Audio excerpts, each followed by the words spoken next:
Welcome to the For We Are Many podcast. My name is Rob. I will be your host and comrade this evening. There will be a couple of other people joining us shortly, hopefully. There's a few big things that we want to talk about today. The election, or the farce of an election that we're being presented with, is certainly one of them.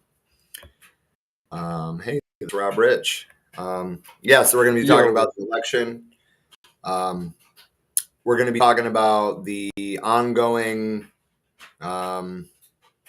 hidden from many trans genocide. We're going to be talking about Palestine, and of course, we can't skip the college occupations surrounding Palestine.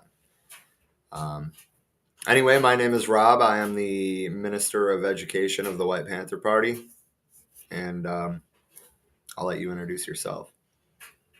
I'm the other Rob, Minister of Justice of the White Panther Party. On the Northwest Indiana area. Oh, you got to eat? I haven't got to eat yet. It's a piece of bread, dog. It's a piece of bread. Like a true commie. Okay.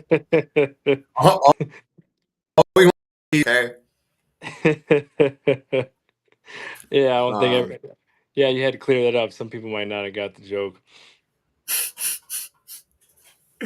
So Comrade Elder Che had been in the room, but he left when I started the intro music. So I don't know if he's just like, fuck this heavy ass shit, I'm out. And Zen is still in the same location with the same equipment. So hopefully she's able to get it to work halfway through this stream like it's been the last couple of weeks. Yeah. Well, I guess since it's me and you to start, what do we want to discuss first? Well, I was going to first say that a lot of people don't know that Zen lives in the DPRK, and we all know they don't have internet. So that's what's going on there. They have internet. What is it? Intranet there. So they're lagging behind. Just trying to push more anti-commie propaganda. Bedtime's at 8:00 there. Yeah. Can't be up past lights out in the DPRK. Oh, hey, Comrade Shanti's here. Hello, everyone. Yo. Glad to see you. I thought it was just going to be me and Rob. Oh, well, I'm already here. So No, that's great. That's great. Let's do this. Otherwise, we all know that Minister Rob Rich is going to just, talk the whole time. Oh, I was jumping on the opportunity. Come on. Come on. We were also just talking about how Zen is having technical difficulties because she lives in the DPRK. Oh, my goodness. Come on. Oh, Pud's good to see you. Yes.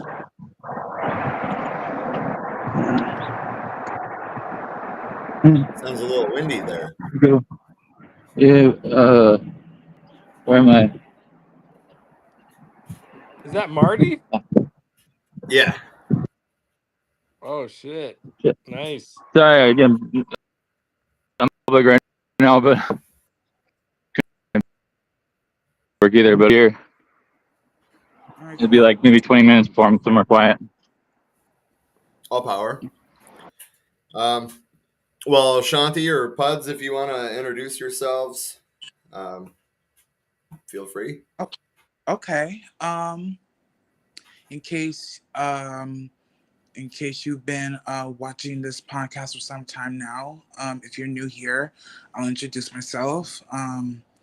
My name is Ashanti May. I am the Secretary of Education for the United Panther Movement.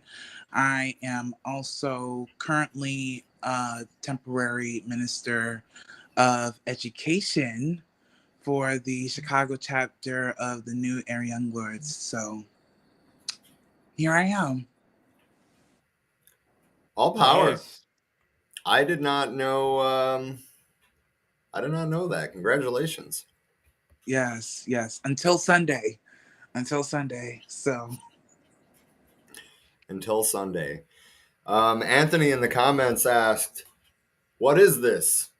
And I guess that's a fair question. This is the For We Are Many current event stream. We talk about shit that's happening in the world, and how we would like to see the world operate.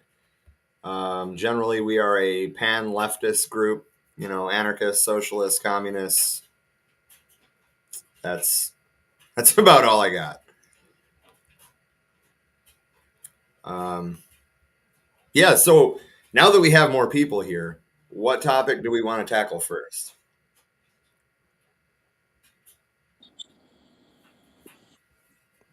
We've got maybe the trans genocide, the election, Palestine, and college occupations. I don't think I'm forgetting anything, but I could be. we can definitely start with trans genocide first. All Yeah, I power. think that's a good one to start with. Get the big ones out of the way first. Actually, they're all big. Who am I kidding? All of these issues are life or death situations for different groups of people. Yeah, definitely. Well then, Shanti, I feel like you're probably the perfect one to kick this off. I was hoping Yes. Kara was going to be here for this piece, but I also understand that life happens. Yeah. I mean, this is my favorite type of discussion right now because a lot of our trans siblings are being killed more than ever, probably more than 2021, and it's only almost May now, since it'll be May Day in 2 days. I think one of the major issues that is exacerbating this heightened genocide against trans children, against trans youth, against our trans elders, against our trans adults, is the post-modern complex that we have. And because we are such a vulnerable, marginalized people, you know, we tend to fall under the reactionary, very isolating realm of, like subjective truth, based from our own perspective, and that's the end of it. No, and it kind of goes into a lot of the metaphysical stuff that doesn't help anything. Like thinking that voguing will, liberate our people, which is complete BS. And as a black trans person, I'm saying that as complete BS because it did not protect O'Shea Sibley from being murdered, by a 17-year-old who is literally being radicalized by this barbaric system, and us voguing in the streets in honor of his life, and this teenager going to jail and thinking that we're actually making progress, but we're not. We are going completely backwards. And not only that, we have more black and trans reactionaries emerging on YouTube. 10 years ago, it was just, the white, cis middle class crowd making SJW, bashing compilations, the woke crowd and stuff like that. Now you have those same people that were being targeted in those compilations also engaging in it. And it's giving fuel to the death that we're facing right now. I think we just had a trans woman out in Miami who was literally murdered to death about 2 weeks ago. And I mean, you can pretty much say that the main forces responsible for that is the middle class. You know, the middle class is like one of the major common denominators in why we are in this shit right now. And we also have this major issue with in black queer circles where a lot of our ideas are in bourgeois and are not truly revolutionary because we don't truly have a revolutionary on the ground formation that can, you know, carry beyond a month. You know what I'm saying? Like, we think that we have the same interests, but we don't. You know, like Billy Porter does not have the same interests as me. And he's a Zionist trying to play an anti Zionist. Now, what kind of sense does that make? But we've been deluding ourselves into thinking that, you know, every single one of us has the same interests. Well, tell that, you know, I can use a good example here with Boys Town. It was literally originally black and Boricua until they pushed all the residents out under Daley Sr., of course, who's, you know, Diet Anglo Irish. Um, and replaced it with a middle class, bourgeois, white, gay, and lesbian village steeped in racism, steeped in classism, steeped in transphobia, steeped in biphobia, steeped with ageism, and all those things intersecting. And um, you know, like we just don't share the same interests, and we're now at a point where we don't really know how to defend ourselves, and um you know, we're allowing these completely backwards reactionary people that we're dating also to commit violence against us and throw us into oncoming trains, and we lose both of our legs, which happened to a black trans woman in New York City a few weeks ago. So it's just like, where do we really draw the line? Where do we really draw the line with this? Because at this point it's just on our end excuses. We're making excuses to not learn how to defend ourselves, to take all these piecemeal reforms and just roll along with it. Um, you know, and thinking that Laverne Cox has the same interests as me, that RuPaul has the same interests as a poor black trans woman. All that is not true. It's not true. It's not true. And it's really time for us to to really have a conversation and really think, do we really want to keep on voguing alone and, you know, deluding ourselves and thinking that is going to, you know, liberate our community and actually break the patriarchal system? Or are we going to keep on continuing to blame entire groups of people but not the system at hand? We have a major issue with that as well. We like to hyper focus on entire groups of people by themselves as the problem, but not the system. I was actually having a discussion about this with one of my comrades teaching my Afro Latin America and the Caribbean class, and we discussed about, you know, like addressing colonialism and capitalist imperialism. You know, do we want to combat capitalist imperialism by blaming Jewish people, or do we blame the system?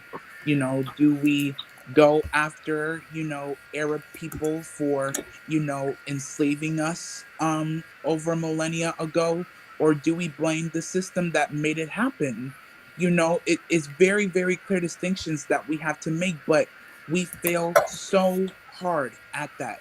And not only that, we also have a major issue with racialism, you know, like the black, non-black binary that we are still embracing for some reason, which I don't embrace because it's literally just the white and black binary, but in a more sophisticated way that is already fundamentally set up to become reactionary anyway. And we're falling under that trap time and time and time again. We keep on going after an entire group of Arab people for our problems. And we have this complex where, just because we're the most racialized and gendered people in the racial and gender hierarchies, the caste systems here in the Anglo Saxon US, that we're automatically right about everything on our end. And that's the end of it. And look at where it got us right now. Look at where it got us right now. Now we're facing with more police violence.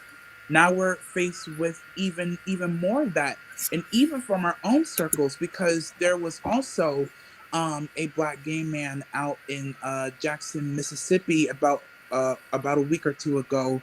He was murdered by his ex-boyfriend, who is a pig for the Jackson, Mississippi police. So once again, it's just like, where do we really draw the line and stop making excuses, and keep going to metaphysical stuff and thinking that it's going to free, black and third world trans people? It's not, because right now we're paying the price for what we should have done 4 years ago. We had a major opportunity to build up our movement 4 years ago, but we didn't. We fell right back into the yoke of the propaganda of the system, and now we're paying the price. And it's time for us to really stop it, to actually learn how to critically think about our reality from a materialist standpoint, to actually put it in reality and stop going after entire groups of people and thinking that we're doing something with that, because we're diverting attention away from um going after the system. I mean, this is literally the same thing that happened during the LA riots.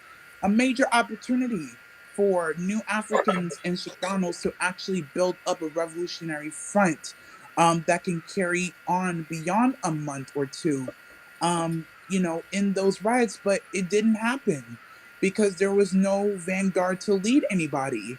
Just like the uprisings 4 years ago, there was no revolutionary vanguard to properly lead anyone.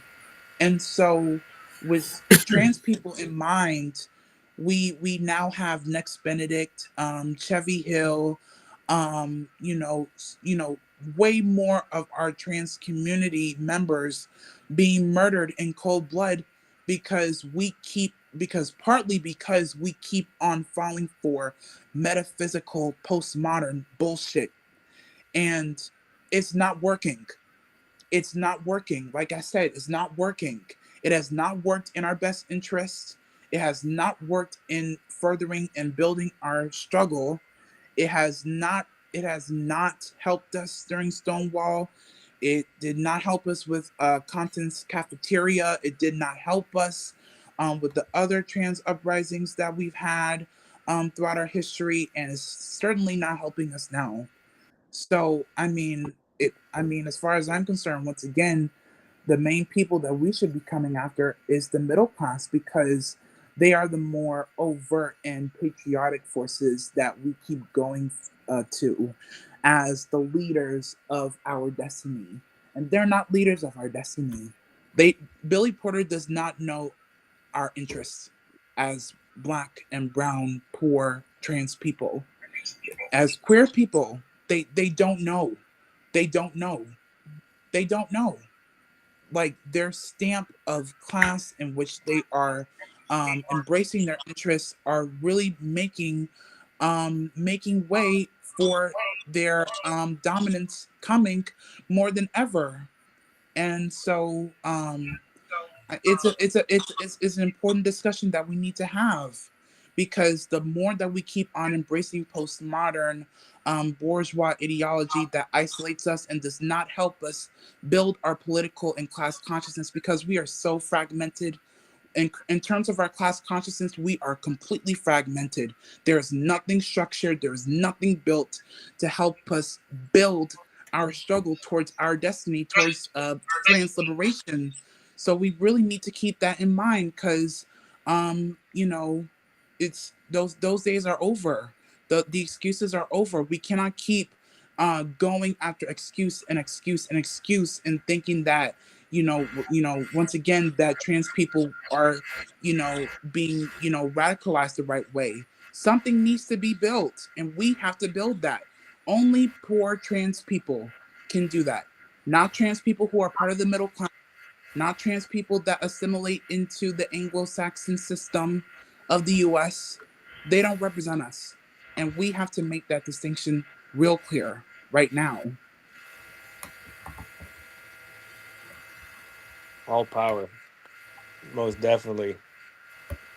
I just want to add into that too, like some of this misdirected hate towards the trans community, I think is often rooted in fear. And like I think with anything that somebody's fearful of is something that they don't know, like they're lacking knowledge of. Like they they fear the trans community but never even met a trans person before, and or they they lack the knowledge and understanding of it to a point where they think it's the reason why their life is falling apart, or their something isn't going right, is because something that has to do with the trans agenda or something. And it's so diluted in these politics that are created by bourgeois, or these right wing like YouTubers who just get clickbait off of just creating this illusion that trans people are out here trying to go into your bathroom and chase your kids. And there's like they get so hyperbolic, and it's quite disgusting to see so much thrown out there, fear mongering thrown out there based off of nothing, like no data to back up any of those claims by anyone. It's literally just like you could see the white supremacist tactics that were used on other communities for the last 200 years being used now into the trans community, just the same way it was used on the indigenous community, on the black community, on the Irish community at one point in time, things of that nature. And it's like history repeating itself. But we know history doesn't repeat itself technically, but you see a lot of the same traits. You see a Right. lot of the same things continuously to happen. History might not repeat itself, but it definitely rhymes. I forget who said that, but it's true. I see that if you want to introduce yourself, that's wonderful. I think most of the people watching probably already know who you are, but still. I'm Chen Nieves. I'm Attica brother. I've been struggling for the last 65 years, and I'm an Attica. Like I said, I'm an Attica brother, and I'm a survivor. Survived the Attica massacre, and I would always, talk about Attica to everybody that I meet. And I'm getting ready to go to a meeting, not too far away, but I don't know if I can make it because I'm having back problems, right now on my side, on my left and on my right, and they diagnosed it as a possibility, of having of cancer. So I'm waiting for the doctor now to call me so that he could, I could have a colonoscopy. You know what I'm Colonoscopy. talking? Yeah, that. It's where they put a Yeah, camera in your rectum.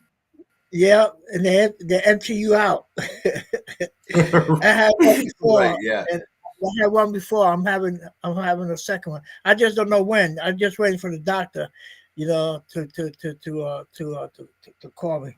But listen, I don't know how long I'm gonna be. I'm sitting in a chair. My back is tremendously hurting and pain, and that's because of that possibility of what I may have, and they just want to make sure that it's not, you know. But I think it is, because I have my whole family have passed away as a result of cancer. So I hope that I'm not the next one. So that's who I am, y'all. Yeah, we hope you're not the next one too. And for anybody who hasn't or doesn't know what Attica is or not familiar, we did an episode that was directly about it. What is it? 3 episodes ago, Yeah. something Yeah, like that. actually, hold So on. go I'm trying check to that find the out. link right now. Yeah, find it. Well, while you find it, let me just say what Attica is, so that you don't have to.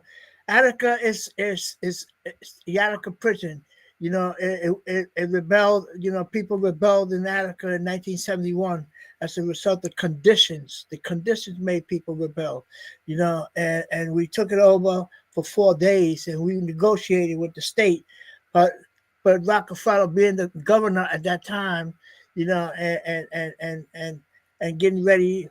He was thinking that he was going to be president, you know. So he wanted to show off that he was a good president, and so he refused to to continue negotiating with us, and he's closed all negotiations. And in the process, the fifth day, which was Monday, you know, that happened on a Thursday, and they came in on a Monday, and they stormed the prison. They really literally stormed the prison. They shot everything in sight, you know. So it was horrible. It's a horrible scene, and I went through that, man. You know, I was also put up against the wall with an X on my back, you know, which was a sign of an indication of getting killed.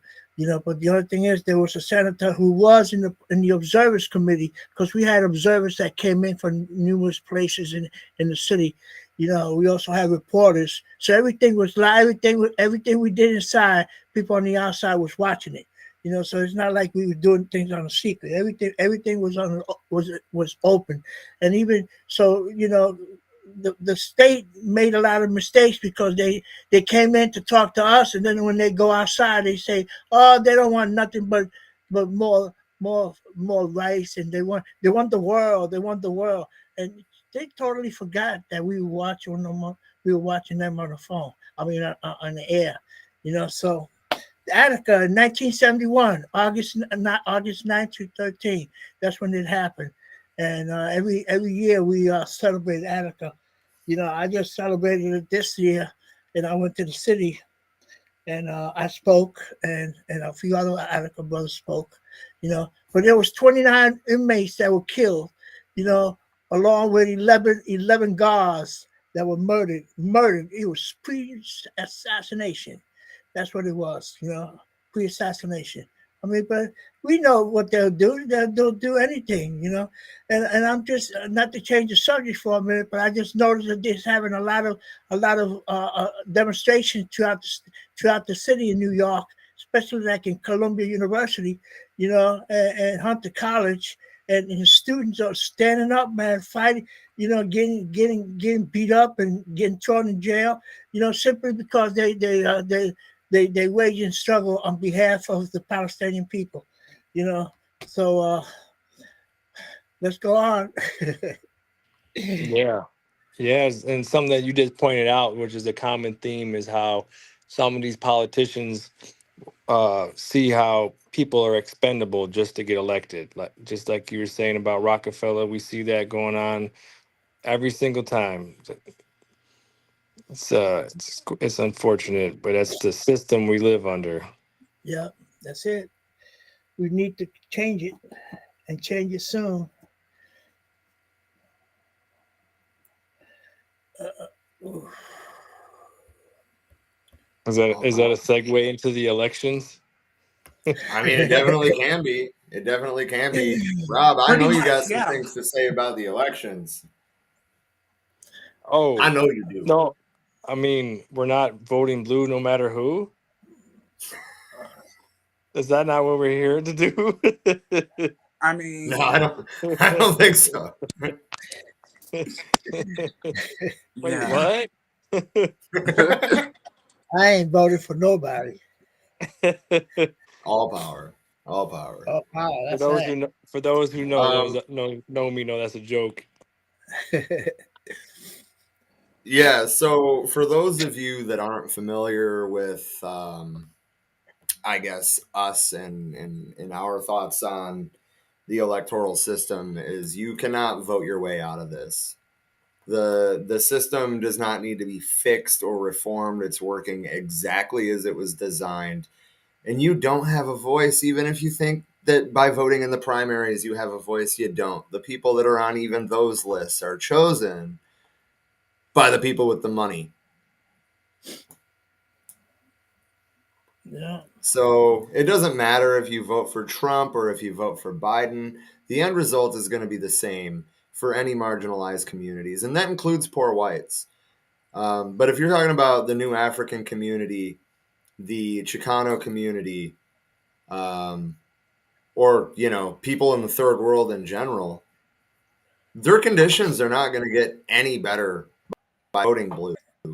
Right, and I also wanted to take this opportunity to discussing the election, that is, to point out that like all of the shit that Democrats have been saying over the last 3 or 4 years about how great Joe Biden has been doing is all bullshit. It is all fucking narrative and no facts. Right, so okay, well, unemployment went from 8% to 4% under Joe Biden. Okay, well, how many people were out of work due to COVID when Biden was elected? That's not Biden's doing. Inflation has gone down from 11% over month, 4% month over month. The inflation figures don't even consider food, energy, or housing. So what the fuck are they using to figure out what the inflation is at? Yeah. Right? I mean, housing is up over 100% pre-COVID. Yeah. I mean, I don't know where you're at, that the viewers. I don't know where you're at, but like here in New England, it's $1,200 to $1,400 for a studio apartment with nothing included, and they want a background check and a credit check, first and last month, plus security deposit, and they want you to make 3 times. Chip, It's the Make same. that make sense. It's the I same. want to It's the address. same. Go ahead, No, go Chase. ahead. Sorry. No, I was gonna Oh, say I it's just the wanted same. to. It's the same way in the Dominican Republic. The same way, man. You know, you're looking for an apartment, it's gonna cost you 10,000 pesos, which is $200. You know, but $200 and compare, and when you convert it into pesos, it's 10,000 pesos, and that's a lot of money. You know that you have to put out, man, for an apartment that may not go no further than one room. It's ridiculous, man. Ridiculous. The Yeah. prices in the Dominican Republic Well, are ridiculous. And New York too. yeah. Yeah. I mean, I'm 3 hours away from New York, but like to rent a room in someone else's house is almost $1,000 at this point. And Chip, I never once at all said or implied that there was a decrease in prices. That's not what a decrease in inflation means. A decrease in inflation means that, um, like, okay, so like for the month of January, for example, inflation was supposedly at 11% over the January prior. That is the figure that they use. Nobody said that prices decrease for inflation to go down. That would be deflation. Right. So I just wanted to clarify that if inflation went down from 11% to 4%, that doesn't mean that anything decreased in price. In fact, that means that it went up by 4%. But they're not using key. They're basically pricing commodities. That's what they're basing inflation off of, is commodities. They exclude food, they exclude housing, they exclude energy. All three of those things have gone up, close to 100% overall pre-COVID. So I just wanted to clarify that nobody ever said that there was a decrease in prices, although there was a pretty drastic decrease in gas prices until the weather started getting warm again, and now it's back up to fucking $4. But Anyway, yes, the bills continue to increase monthly, but it's probably bills that are not included in the inflation figures, such as your power bill or your water bill or your gas bill. Those are energy. They don't give a shit about your bills.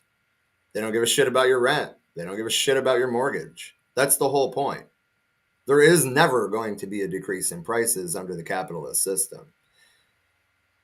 I feel like I'm going on a rant though, so I'm just going to stop and shut the hell up. Yeah, I think someone watching this, I hear this talking point a lot. Does like, well, we need Trump back, and that's gonna change that because this wasn't like this under Trump. And I It think was, that's though.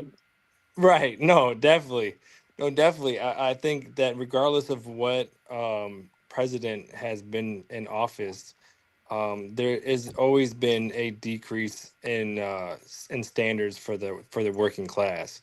Um, I think like this notion that one thing got better for this people, and then some people like to separate themselves from other people. Like for example, like this boom of the middle income class that was supposedly happening under Reagan, but there was a lot of uh,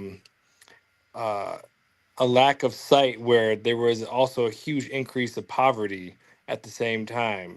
These are type of things that people fail to look deeper into, because it affects people differently at different times. So with that type of, like, I would say, undialectical way of looking at it, like, you think you're disconnected from the rest of the US because your neighborhood particularly is gated off and looks nice, and then down the road there's another community that looks bad. You're like, we're not connected, when you definitely are connected. In the same way, you're still connected to the exploitation of the global south. People don't realize that just because you got a managerial job, or you invested into a real estate property, and that you're doing fairly well for yourself by being a parasite on somebody else, that means the rest of the economy is doing great. And it's very individualistic type of way people think, and it's so harmful to you know it is not just harmful, and it's just kind of politically blind. It's a way of just not even seeing things past your doorstep, and so yeah, I mean, that's kind of my take on that. But one thing I wanted to say too was, the real estate market has been a playground for all of the millionaires and billionaires to take their money and just throw it into, to not lose you know not lose the value of their dollar, so to speak, as there is inflation, the value of the dollar goes down, so where better to throw your money than to buy up all the real estate. And that's what we see. Like, we see it all the time. They're buying the houses, they're buying the buildings, they're flipping them, they're turning around and renting on them, because that as land and property has always been the way that the capitalists keep their value, so to speak. And that's another addition to the problem of the increase of prices. Yeah, and that was the whole reason that I wanted to tie inflation into it, because that's one thing that the Democrats have been hounding about for months now. Like, oh well, inflation is going down. Inflation is going. No, it's fucking not. I mean, not by any metrics that actually matter in my eyes. Just because the stock market's doing well doesn't mean the fucking economy is doing well, because the economy is the people, right? 80% of all stocks are owned by the top 10%. The other 310 million of us, roughly, or 300 million of us, get to fight over the scraps. Wow. You know something too that I've just kind of pondered and just kind of realized too, that in order to buy a house in the housing market, you have to work for like a certain job for 2 years consistently. And during 2020, a lot of essential workers and a lot of workers in general could not go to work. So who was buying all these houses? You know, that's something to really think about. While the interest rate was like one of its lowest, and like it was down to in the twos. And then soon as people start going back to work, now what? It's at 8. Oh, it's at 7 right now, but it was like it got like up to like 9. Yeah, it did. And I don't think that's a coincidence. no, I don't either. And over the past, well, since COVID, we'll say that since COVID, most of the real estate purchases, especially on the large scale, have been by property management firms who are either flipping them or renting them out. And that goes hand in hand with rent doubling in the last 4 years. It's not a coincidence. It's greed. It's simply greed. And Well, so Sutton brought up in the comments, I heard Bezos brought up or bought up. I heard Bezos bought up a ton of real estate right now as his employees regularly lose housing. I'm not surprised by that at all. It's just like Bill Gates buying farmland. Do you think that he's doing it to be a good dude? No. He's doing it to fucking exploit money out of us.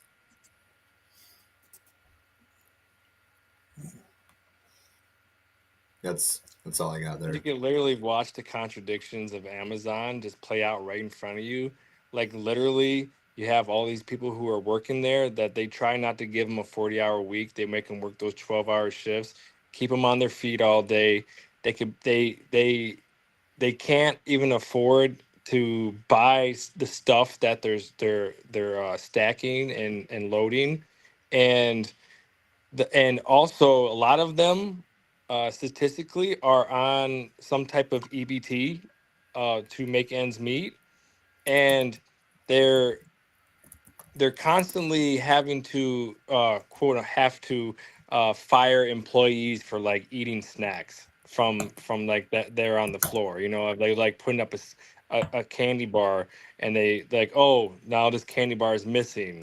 You know, and stuff like that. You just see like, what do you expect? Like if you're generating, you're part of the problem of why there's a wealth disparity, and your own employees can't afford to feed themselves, and and they're being overworked within those 12-hour shifts. You know, you don't think they're gonna man,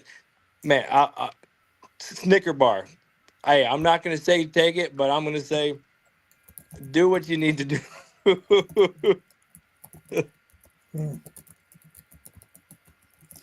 you know, I was reading just recently. I forgot what book I was reading, and it talks about how the United States is in big debt throughout the world. You know, I think the European Bank is it has kicked out so much money to the United States that now the United States don't know how to pay back. They don't have the money to pay back, and so as a result of that, you know, we the workers have to suffer.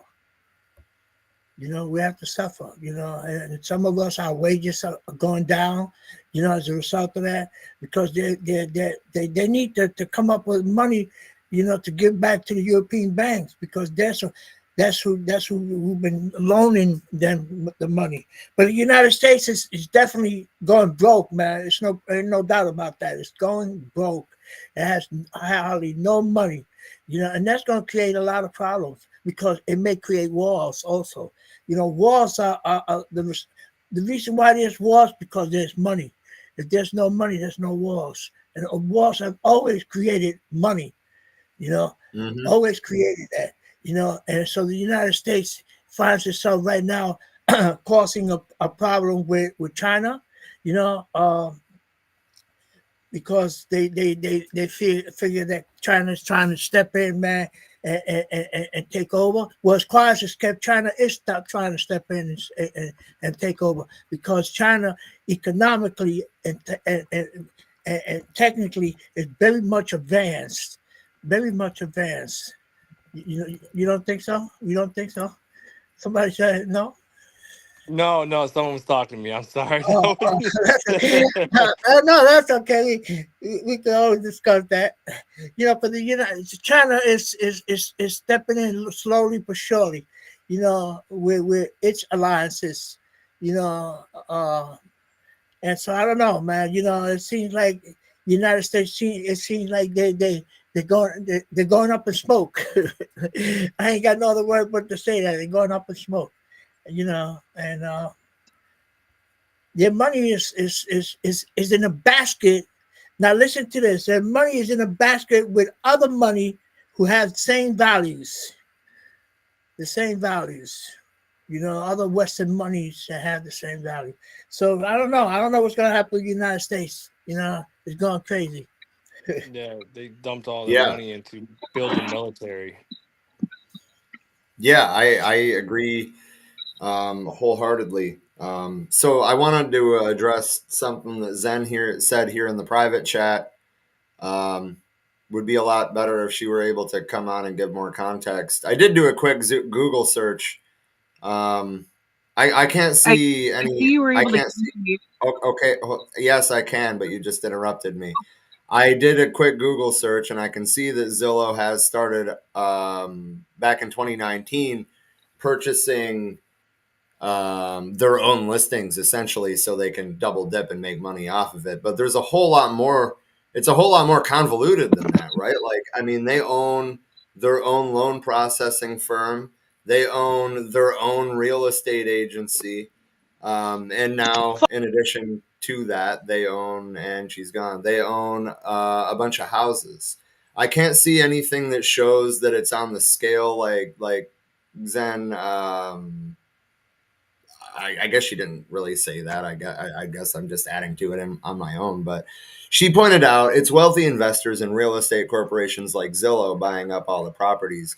I would push back and say that it's a lot more property management firms, but those Zillow owned listings, who the fuck do you think they're selling them to? The property management firms.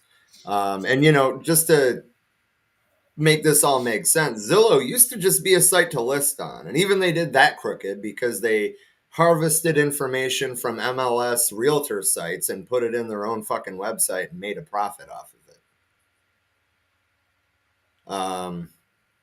Anyway, but they made enough money to start buying whatever listings they wanted for themselves to hoard. But that's the thing, is that they're not really hoarding it. From what I can tell, they are primarily selling it to property management firms who are hoarding them and charging us $1,200, $1,400, $1,500 for a studio apartment. I'm hoping that Zen pops back in, though, because I did want to hear what she said. I just wanted to get what I was trying to say out first.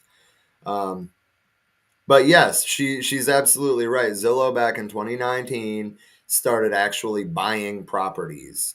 And since then, it's evolved into so much more than that. Like I said, they have their own home loan products. They have their own realtors. They have their own realty agency. So they're making the money off of the listings. They're making the money off of the realtor fees. They're making the money off of the legal fees. They're making the money off of the financing itself. I cannot comprehend how that's even legal. Yeah, and there's a lot of people who are turning them into rental properties for housing authority too. So that's another way. Yeah. And another thing too, that when it comes to the discrepancy of like the the the lower income of the working class, that to get so a lot of people are buying these millionaires are buying these properties and flipping them, right, to get a higher profit, right? And when you flip a house, you can't sell it FHA for 91 days. Okay.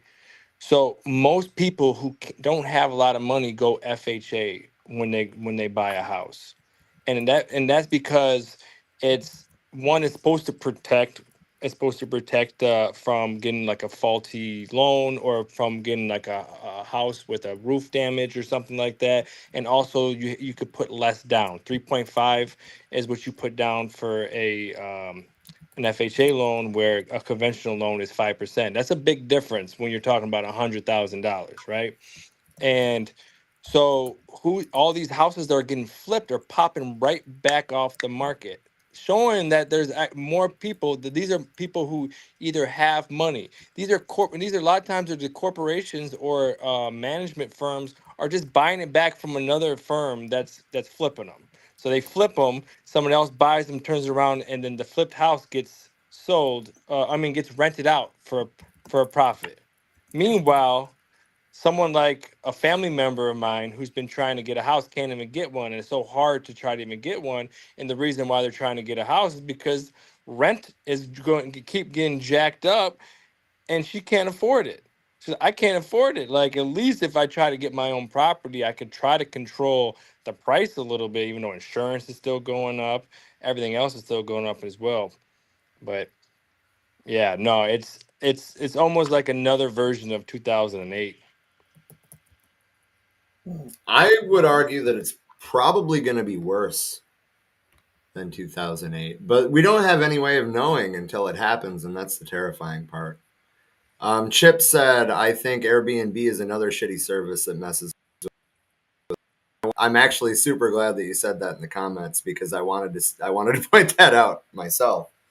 I have no idea how many Airbnbs are in the United States, but I know that since COVID started, that number has gone up astronomically, and I know that it's in the hundreds of thousands at least. We're talking about hundreds of thousands of homes that people could live in, but instead, it's hundreds of thousands of homes for the rich to have a playground in every state. I mean, I don't know about you, but I can't fucking afford Airbnbs. I mean, when Airbnb was pretty new, it was cheaper. It was a better alternative to hotels. But now that there's so much competition between Airbnb and Vrbo and those kind of vacation short-term rentals, the prices are even higher than hotels, and then you're usually stuck paying a $200 cleaning fee or something. Like, the first time I ever stayed in an Airbnb, it was like $60 a night, and that was it. It was like, cool, this is cool. We have a whole fucking house for the price of a shitty motel room. Not anymore. Now you're paying that $60 plus taxes and fees, plus a $200 cleaning fee on top of it. Wow. That's a And that's all, like, 2018 or 2019 until now, really. We're talking about 5 or 6 years. That drastic of a shift. Why is my phone? Oh, it's Zen. Hold on.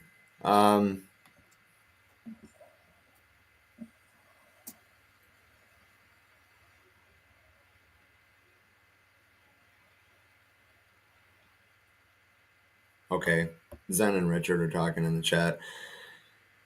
Anyway, housing though. Housing is it. While we're talking about housing, I want to talk about the Supreme Court hearing arguments about whether or not camping in public, aka homelessness, is legal.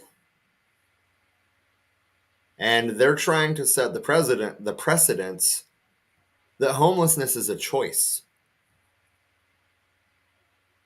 Because if it's a choice, then it's not discrimination and they can make it illegal. But if it's not a choice, then it's a protected thing. So they're actively trying to paint homelessness as a choice. choice. Yeah, no, this is such a classist perspective on the housing, and they try to dilute the people into thinking that if you just pull yourselves up by your bootstraps, you'll be able to afford housing. Meanwhile, you have to work 2 jobs and hopefully you have a roommate or something that can help you get food. And speaking of that, wasn't it a couple years ago in like Kansas that they try to make it illegal to have more than a few people living in a house together if they weren't related. Like, Yeah, this is literally. there's a town that passed an ordinance doing the same thing in Rhode Island. It's the town I work in, actually, Narragansett, Rhode Island. In an effort to make more money out of college students, they passed an ordinance that no more than 2 college students could live in the same household. But yes, I forget what state it was, but there was a whole state that had passed something like that, and that's why Narragansett did it. Wow. But yeah, I mean, like, that kind of thing is also, or like, you know, the fact that if you, like, you know, try to do something about homelessness, the cops are going to be there basically instantly, right? I mean, if we start going and setting up, you know, little fucking, think like Hoovervilles, right? If you remember from history class, during the Great Depression, people lived in fucking tar paper shacks all over the fucking country. That's illegal now. Go try to do that. I'll give you $100 if the cops don't fuck with you for 48 hours. I bet it's not going to happen. I should also clarify that I mean specifically in the United States. Something that you see a lot too come around wintertime is people who get locked up on purpose to find somewhere to go somewhere warm, you know, and you know that's just another way, and that it's unfortunate that the system benefits off that as well. You know, when you get locked up, I think, I don't know, about 10 years ago, I don't know what it's like now, but it was like that prison got like $30,000 a year per person that was there. And if a prison averages 15 to 2,000 people, just do the math.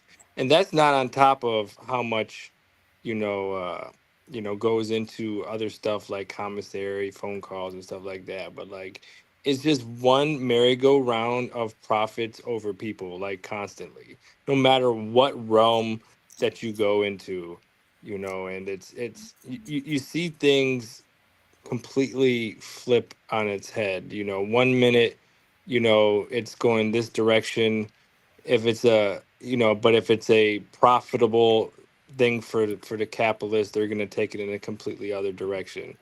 So, you know, if it doesn't, if it's rehabs, whatever point of the system, you know, schooling, like privatization of schooling, whatever realm, next thing you know, they're going to be privatizing the air that we breathe.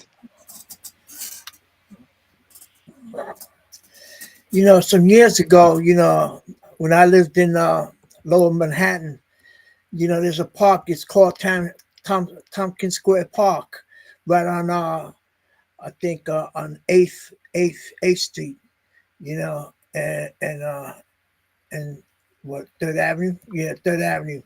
And there was homeless people that were building up, they're making tents right in the park so that they could sleep in it.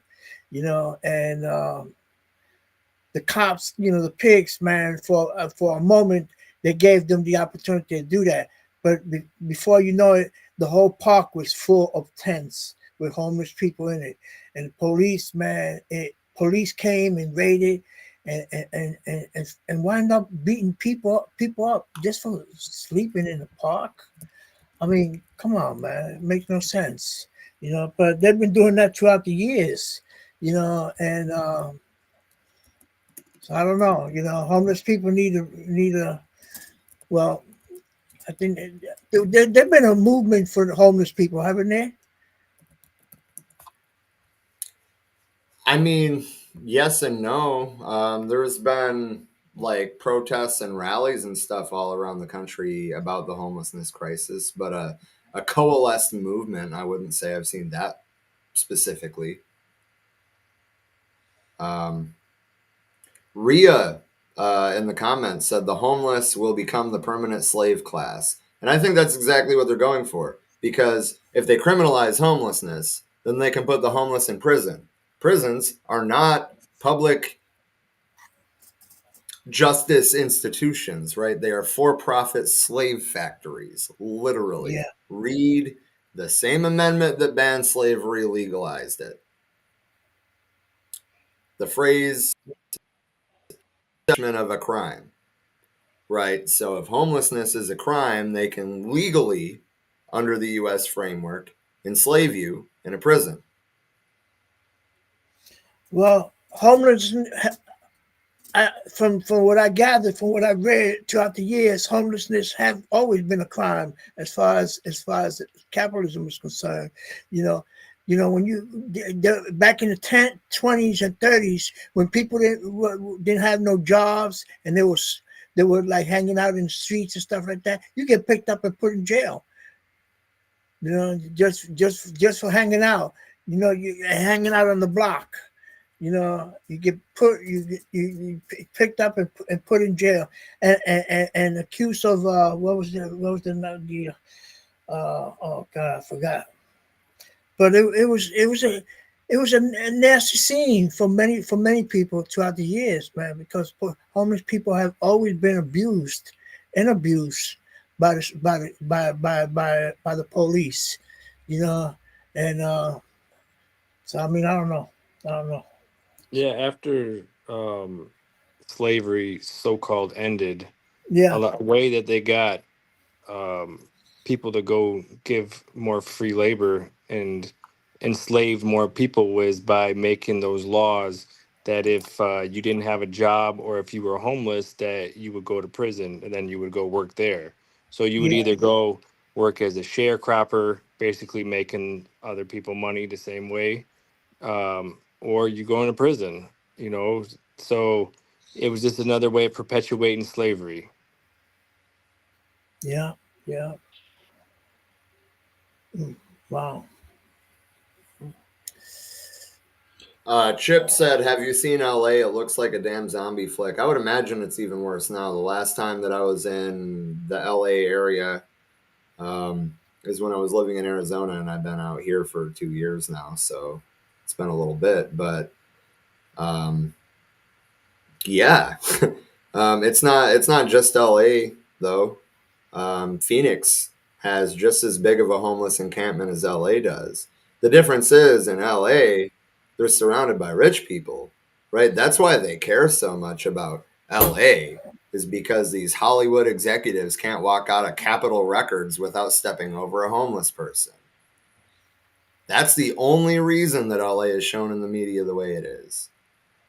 You go to downtown Phoenix and find the encampment that's been there, that's been moved 5 or 6 times over the last 2 or 3 years, and you'll find that it has just as many people as the one in LA. You go to New York City and you'll see homeless people on every fucking corner. It's not just LA. It's literally not even every major city. I live in the largest town in Rhode Island, because it's not a city, right? Obviously, it's not as big as Providence. Anyway, the point is that it's a primarily rural community, and there's homeless people here too. Not just a couple of them. My hometown is a town of 1,200 people. There's fucking homeless people there. It's not just the cities. This is literally every city, every town, every township. Did But did you Rhea know that pointed it's out, I just wanted to address Rhea saying there are homeless unions, I think. Yes, there are. I can't say as I know how many or exactly where, but I know that there's a homeless union in Providence. I know that there's a homeless union in Boston. I would imagine that every major metropolitan area probably has one. But there's only so much that a union of homeless people can do, and that's pretty much look out for each other. But the problem is that they need the community to also look out for them because they are part of the community. I ain't never heard of homeless union. It's a relatively recent development, I would say. I had only heard of them for the first time in the last 2 years. So What is their politics? Well, I mean, I guess that varies as much as people's politics do. I mean, basically, they're using the same line as like labor organizing, except for it's homeless people looking out for homeless people instead of workers looking out for workers.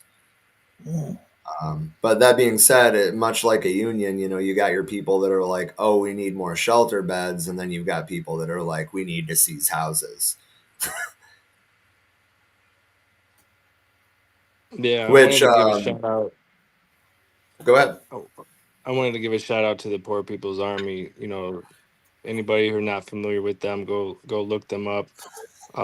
That's something that they do with trying to take over HUD houses and redistribute it back to the community, to those who need it. So make sure you check out their website. And they do it all legally as well. So just something to look into. They teach classes on it. Um, Something I also wanted to highlight too in Florida, if those who don't know, that if you feed the homeless in Florida, it's illegal. You could get fined for it. So just I don't know what else speaks of like fascism outside of like literally you just let people starve, and if you tried to feed them, then you would also be, as a crime. Like if anything, the fact that there is homeless or people starving, that should be a crime in itself, and that's a shame on this system. And it's unfortunate. And I know the topic was originally about like the election, but I haven't seen any candidate or from the Democrats or from the Republicans that try to tackle this at all. All they do is either uh, try to make it someone else's problem or dodge the question or try to put it at someone else's fault, making an immigration issue and things of that nature, or make it some other type of a drug issue that they dodge as well, but it's never something that they talk directly about. It's something that they always kind of dodge. Um, where am I? Okay, so Chip said, how do you fix that without cops? They tried in San Fran. It's a nightmare. First of all, fuck the police. Period. They shouldn't exist. They are the remnants of slave catchers. They don't protect and serve. They don't serve the community at all. And sorry if that sounds aggressive, but over the last 10, 15, 100 years, we've never seen the police do anything productive once. I mean, that's my take on it anyway. They tried in San Fran. It's a nightmare. Well, I mean, sending in cops to fix the homelessness issue is literally sending attack dogs on the homeless. That's not a Murderous. fix to homelessness. Murderous. Community support is how you fix that without cops. Public Exactly. housing is how you fix that without cops. Addressing the actual issues instead of trying to punish people for something they have no control over is how you fix that without cops. That's it. There's a movement around the country, abolitionists, and they're trying to see what happens is that people are under the impression that, wow, somebody committed a crime, the first people that they call is police, because they're under the impression that the police resolve these issues, but they have never have resolved these issues. What they have done was create more problems on top of the problems. There's a woman that not too long ago, she had mental problems right in New York, and her sister called the police because she was having mental problems, and she had a knife and all that kind of stuff. And the police came and shot her, killed her. Now, is this police service? Do we call the police so that they could come to our house and kill us? I don't think so. You know, so when we're dealing with the police, we're dealing with slave catchers. We're dealing with murderers. We're dealing with people who don't care about people. They only care about property, protecting property. That's all they care about. You got private property, we're gonna protect you. You don't have private property, you're in trouble. And that's the bottom line. Yeah, no, a prime example is that if you get shorted on your check and you call the cops, they're not going to come help you get your money back. But if you steal a stapler or some toilet paper from your job, they're going to come arrest you. that that kind of hey, that's cut and dry right there. Like and the transformation of that, from the slave catchers is because slaves were deemed property of the slave owner, and how this is something that is still seen where the industrialization created factories. Now these factories became the next modern slave, where it's like now this is the investment that the cops have to protect. And you seen that, was it 2005, was it that mass shooting in Florida in the school, that the cop took off running out of the school and didn't protect the kids, and then they tried to sue the parents tried to sue the cop for not protecting their kids or not doing anything about it, and the Supreme Court ruled that it was not their obligation to protect citizens. That's not what they're here for. You can look it up, Google it. I mean, there was literally a Supreme Court ruling against that notion that they're there to protect citizens. No. Ooh. No, the police have never historically have never been there to protect poor people or working class people.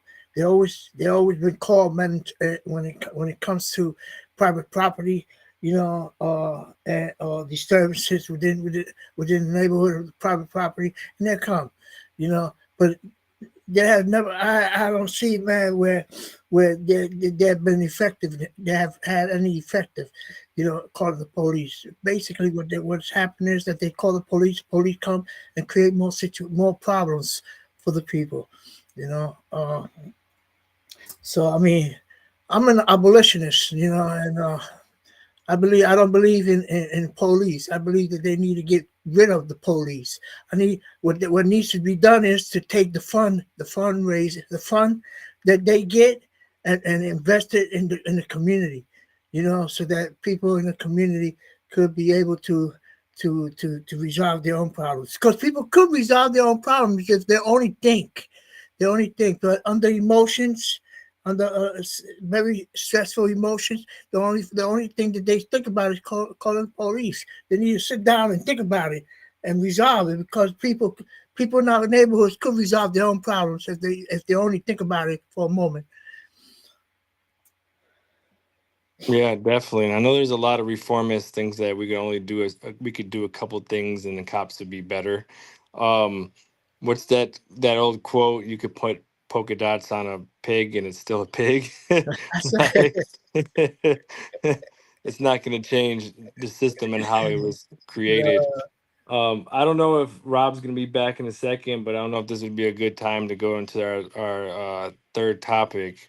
So I mean, we could wait or we could get into it because the cops are definitely showing up on the scenes of the protests of the college encampments. Yeah, have you seen it lately? How abusive they have with these kids, man. These are kids that they're dealing with. You know how abusive they have become. And that's like calling the police. Call the police. They come to the college campuses and they create all kinds of bullshit. All kinds of bullshit. Agitation. Yeah, they agitate more, and then they come in. They come in dressed up, man, like SWATs. You notice that? SWATs? That's what they Yeah. are. That's Yeah. what they are, SWATs. Shanti, you got any updates in any colleges out there around you? Yes, I do. At Northwestern, in Evanston, the encampment has already been up, I believe, almost a week ago now. It's been going real strong. There haven't been really many issues right now so far. In terms of DePaul, my school, I I think they may be doing like a small encampment tomorrow. But we need more organizing on our end so that we can actually make a true encampment. But we've been, Chicago overall has been going strong, per usual, because this is the revolutionary playground of the land. So we've just been hitting it hard, and like this is 1968 all over again, if we need to be real, because um, we see a lot of the parallels with Kent State, Jackson State, Columbia, with Morningside Park in Harlem, when they tried to build that facility on top of a park in a new African ghetto.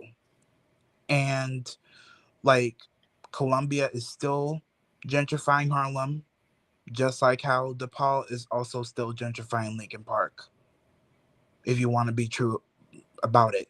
And keep in mind that the current president of Colombia is a colonized woman,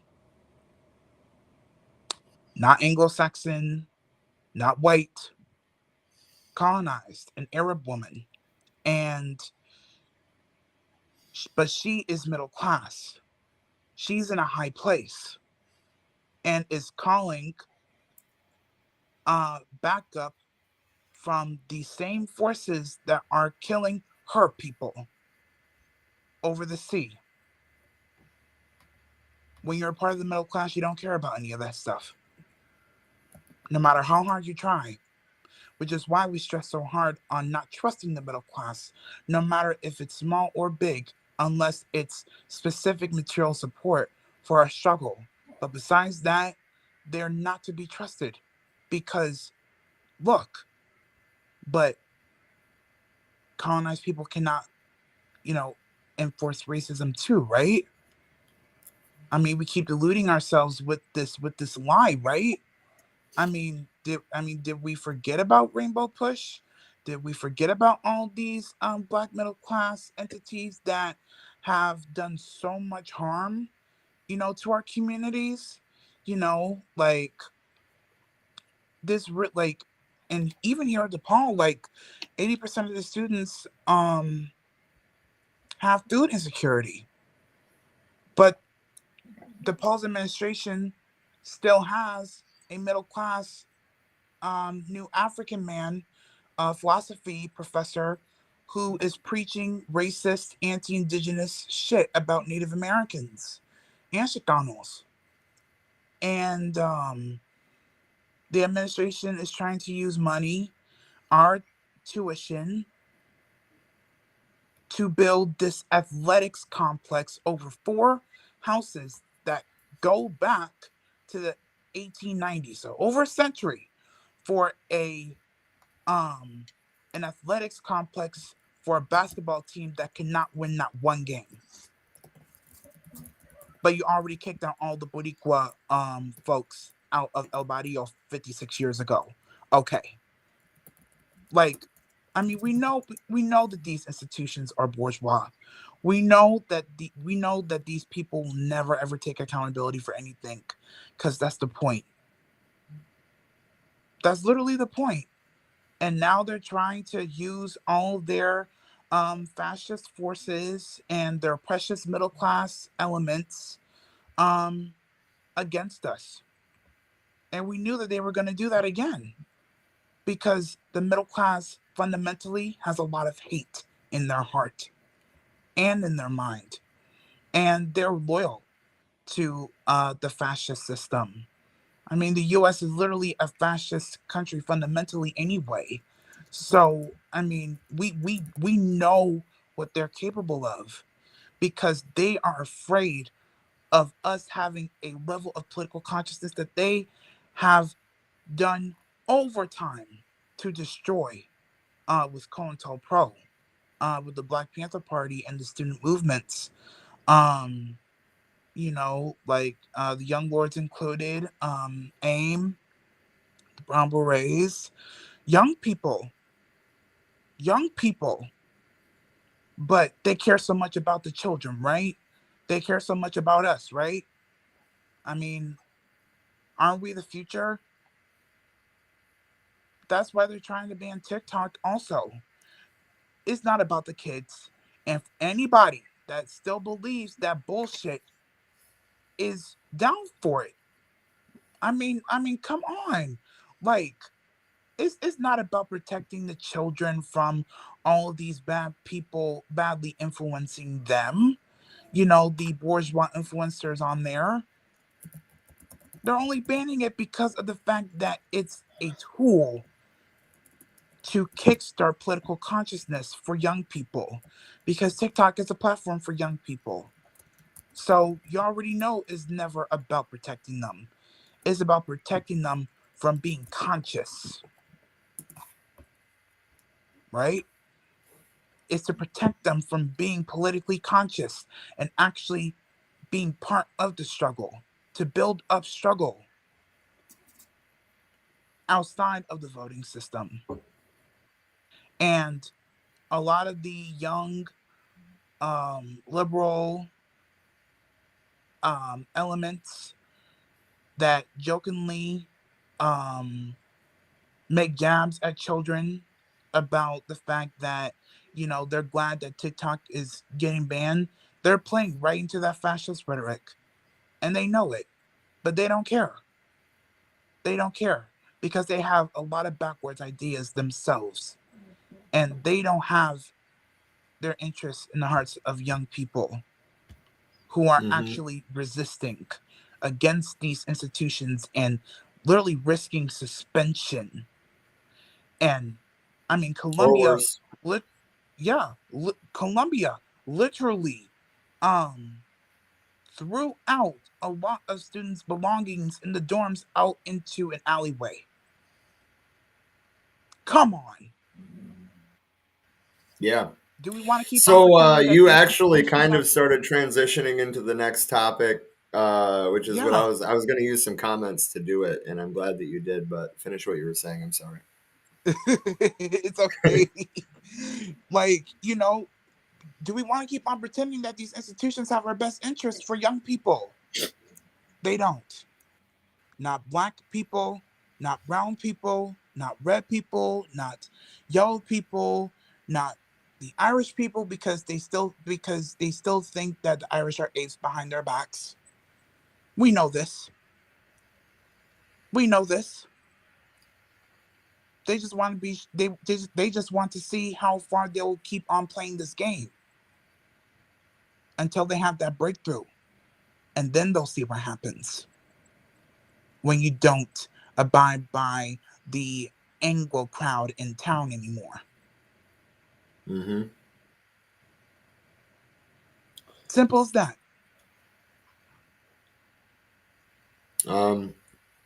There's a couple things in the chat that I'd like to address. I'm gonna read them in order, but I wanna address Chips before I address Ria's. But that'll give us a second to think about a response for Ria's.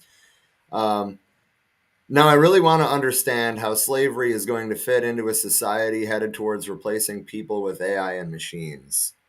Um, we're going to circle back to that in a minute. But Chip said, this is in regards to cops. I just don't understand how you replace them and what do you replace them with.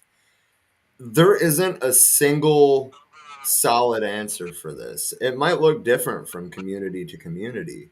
At the end of the day, what we need is community based, community operated, community controlled um, defense organizations. What we need is the community looking out for each other, not people with a badge and a gun that have an indiscriminate license to kill. Does anybody else want to weigh in on that? Yeah, I agree with you on that. You know, we don't need to, again, you know, we don't need the police. I'll leave it like that, and we could discuss that as we go. But the police is not needed in our neighborhoods. If they need it somewhere else, let them go somewhere else and do it, but not in our neighborhoods. You know, all they do when they come into our neighborhoods is to kill, or harass, or abuse, or injure somebody. Somebody's gonna get hurt when the police comes. Somebody's definitely gonna get hurt, and it may be an innocent person who had nothing to do with why they got called for. Yeah. You know, so, Yeah, completely well, agree. Solidified Norfan said cops constantly kill neurodivergent citizens. A little bit back in the chat, they said cops solve like 20% of crimes. They're practically useless. If you have an institution that is that ineffective, then why the hell is it even there? Exactly. That's exactly it. So Sudden said F12 all day. Why are bakers? Why are bakers the most one of the most radical occupations? Because even bakers say fuck 12. Get it? Get it? A baker's dozen is 13 because fuck 12. Anyway, um, Cosmic Protocol Band said it's like sending cops on wellness checks. The subject of the check dies. Um, and then So Sudden pointed out, just to bring it back to the occupation, the college occupations, because I know that Marty has some things to share from the University of Minnesota. But So Sudden said they're beating on college professors now. This isn't the first time. It's 1967, 1968, all fucking over again. Go back up. And now I want to Sorry. open the floor to Marty to talk about Um, the University of Minnesota.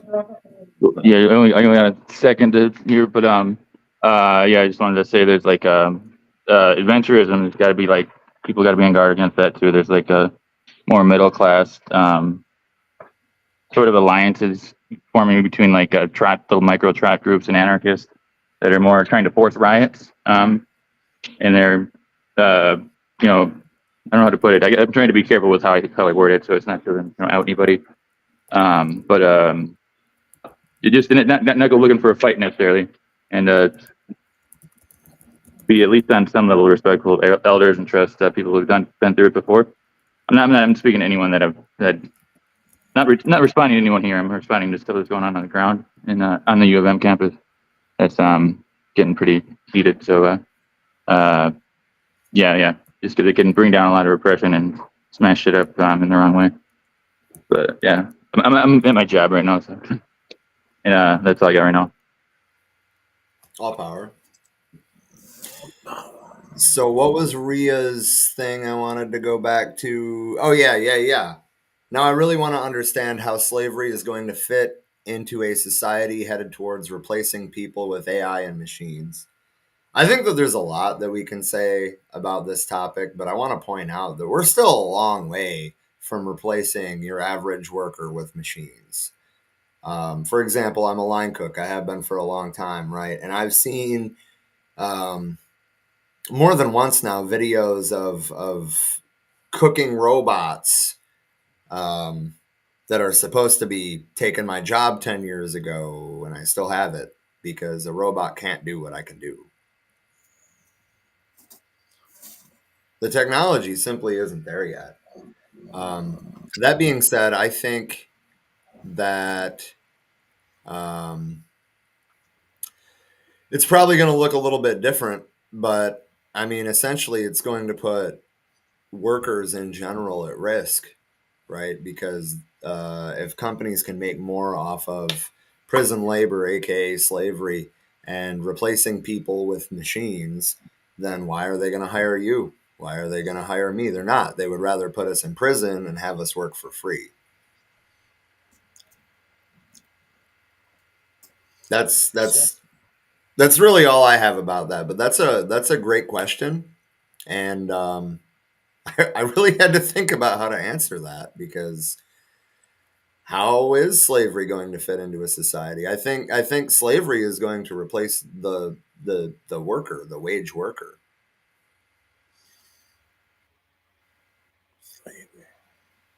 Well, we need to understand first and foremost that jails or prisons are slaveries.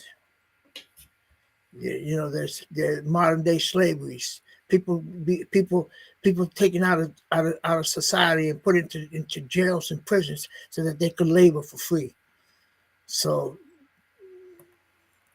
I don't, you know, I mean, I don't know, but I do know that prisons and jails are slave camps. You know, now what are they gonna do? You know, the police comes and takes you and puts you in jail. I'm sure he know what he's doing. He or she know what they're doing. They're putting you in jail so that they could profit off you. You know, I don't know. Shanti, do you have anything that you want to say to that, or? No, I think we pretty much what were we discussing about again?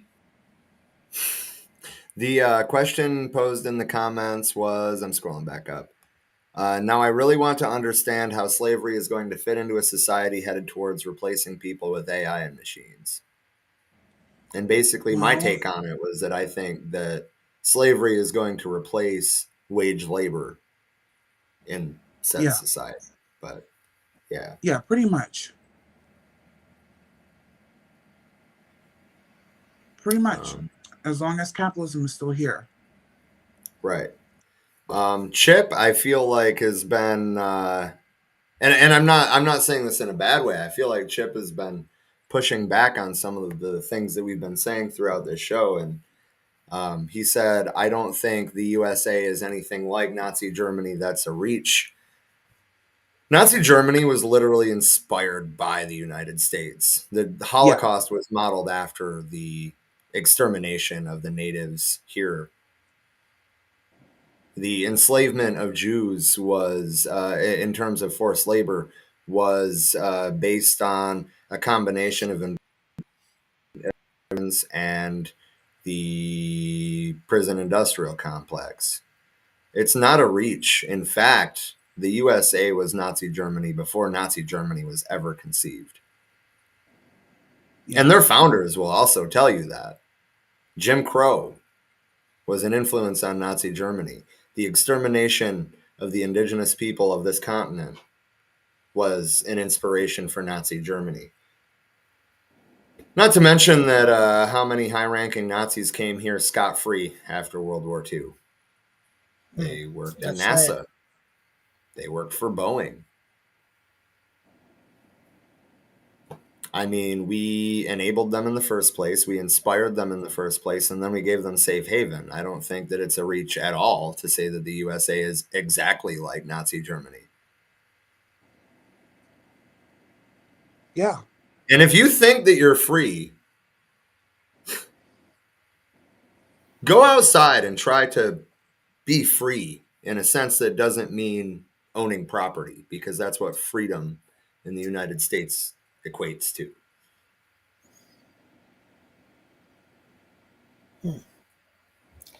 That's right. None of us can be free until we are all free.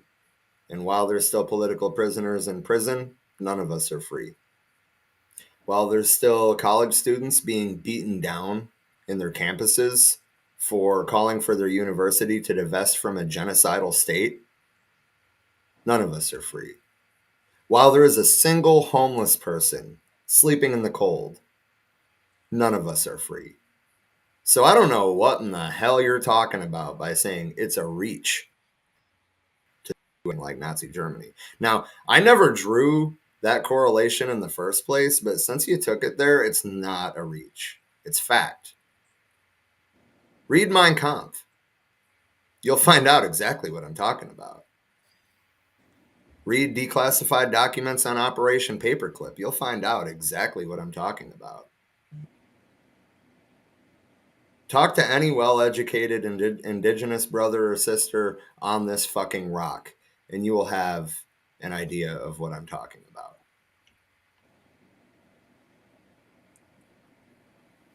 I feel like this is a topic that I could also rant about forever, and I'm not trying to do that. Yeah. So I'll stop there. But I don't think it's a reach at all.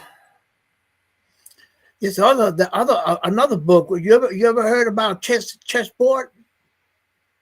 No, I haven't. Chessboard it talks about, man, the crimes that were going to be committed right here in the United States before they even committed it.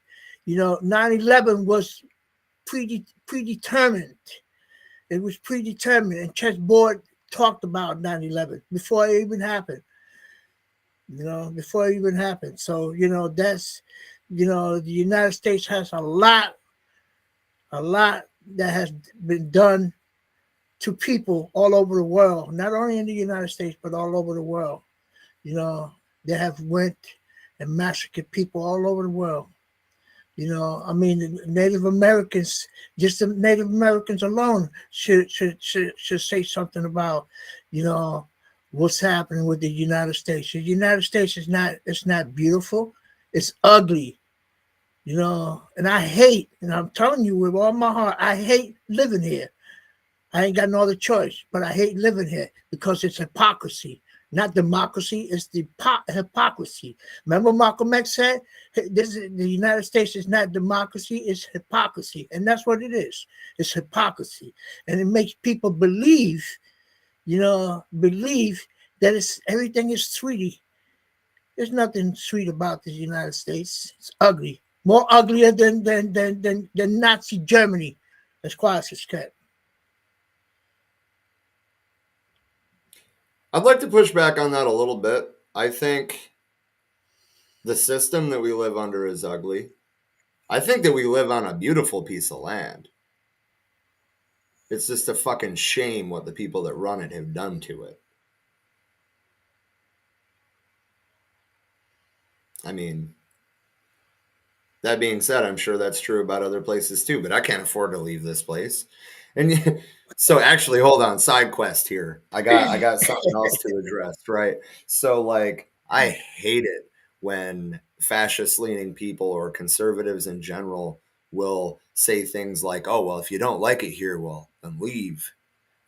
Okay, well, are you fucking paying for it? Do you know how expensive it is to move to another fucking country? And second of all, like, oh, the light bulb burnt out, better burn down the house. Like, are you fucking serious? Like, is this how your fucking brain works? I'll fight you for it. I was the other day, the other day, one of my one of my wife's friends, she came over and she took us to have lunch in a restaurant, and it was a Pakistani restaurant.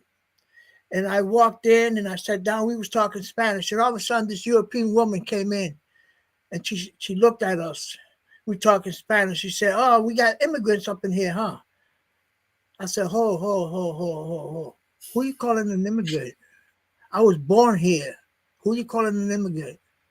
She said, "Oh, you speaking Spanish?" I said, "Yeah, and am I an immigrant because I speak Spanish?" What Don't about you the know that? descendants of Polish immigrants that speak Polish? They don't seem to mind Yeah. that. What about a lot of people that came here and living in Texas and Louisiana and all that, and they spoke French? Nobody ever said nothing about that. I said, "Ma'am, you got me wrong. You got my wife wrong. You got my friend wrong. We are not immigrants." And by the way, what is that? What is an immigrant? So she saw that I was getting arrogant, so she walked away. She walked out the restaurant. She walked out the restaurant, and the Pakistani came over to me and shook my hand. Hell I yeah. like what you said, because he's an American Pakistani. Right. See, Yeah. so it's a whole thing. It's a whole thing. If you speak another language, you're an immigrant. That's ridiculous, man. Well, That's yeah, racism. there's a story that's been going around on social media for a while that is basically there's a white lady in line, or a white man, or a white person in line behind a Navajo person that was speaking in Navajo on the phone. And when the person hung up, the white person is like, "This is America. You need to speak English." And she's just like, "I was speaking Navajo. If you want to speak English, go back to England." I'm just Oh like, shit, I like that. yeah, right. I I'm just like like, that. damn. I like that. Yeah, that's true. You want to speak English? Go back to England. That's right. That's so true. I'm gonna use that one too. Yeah, I didn't think yeah, about that one that. really stuck with me. I read it and I laughed so hard. Like, yes. But yeah, I've never understood that anyway. This whole concept of illegal people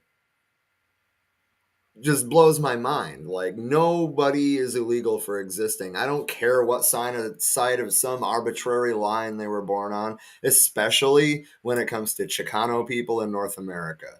I don't, well, not even North America, the Americas. I don't give a shit if somebody walked from fucking Argentina to the southern border. This is their continent, period.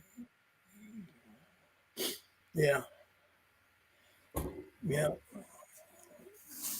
Yeah.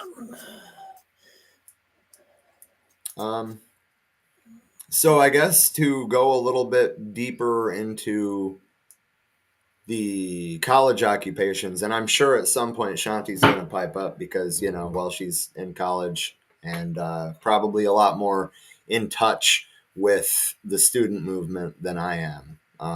But I can speak at least about what's been happening here in New England. So that's where I'm going to start. I did go to the encampment at Brown the other day. That was on their second day of the encampment, and there was a rally that had essentially, there was the student workers union at the university, the graduate student workers union at the university, and the faculty union all rallied with the encampers. And part of the reason that their encampment started was that there was an occupation that had taken place in a auditorium about 2 months ago, and 41 people were arrested, and most of the Brown 41 are living in the encampment now.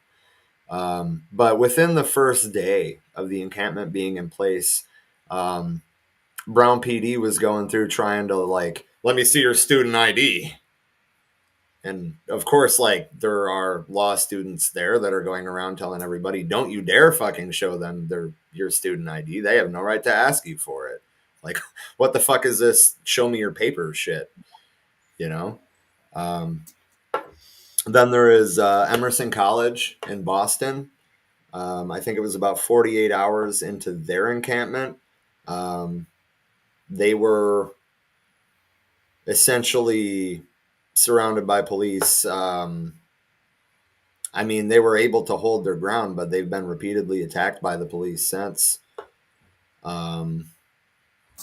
I'm not sure if their encampment is still standing, to be totally honest. And then Harvard, I believe it was. Well, they're not the only university that's done this, but, like, you know, the cops try to push the encampment out, and well, basically the students outsmarted the cops and corralled them with barricaded, like, reinforced banners, basically. And I know that that's also happened at Columbia, and I'm sure those aren't the only two. But the point is that the kids are all right, right? Like, these, especially the ones that surprise me the most, I think, are the Ivy League schools: Yale, Brown, Harvard. All three of them have major encampments going on right now. I'll agree with something that Marty had touched on too, is that there's some adventurous stuff going on, and I'll agree with that, especially from what I've seen at Harvard. I mean, Brown, it seems like they're a little more down to earth, but they also have, like, the guidance of the faculty, which Harvard doesn't seem to have the same kind of support from the faculty. But there has been a lot of adventurous shit. It's not enough to just, like, go out and fight the police, right? You have to have a plan. You have to be trying to build institutions, and that's one of the things that I wanted to point out about Brown. They've been holding basically all day ever since that encampment started. And the faculty are calling it a university within a university, right?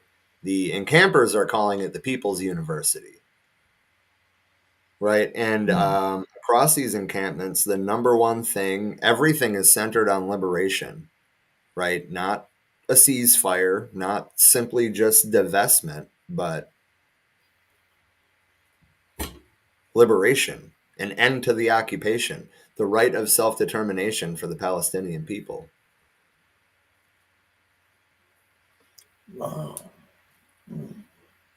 I know And there's a lot of.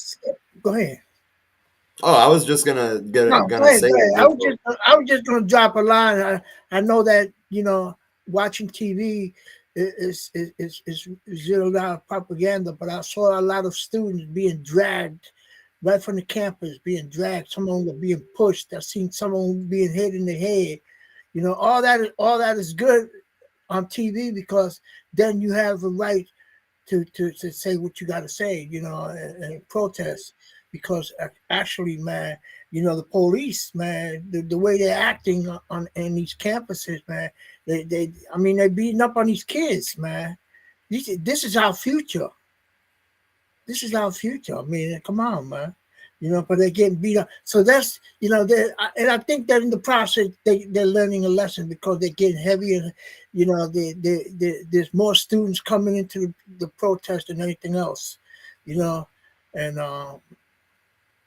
so I don't know. yeah.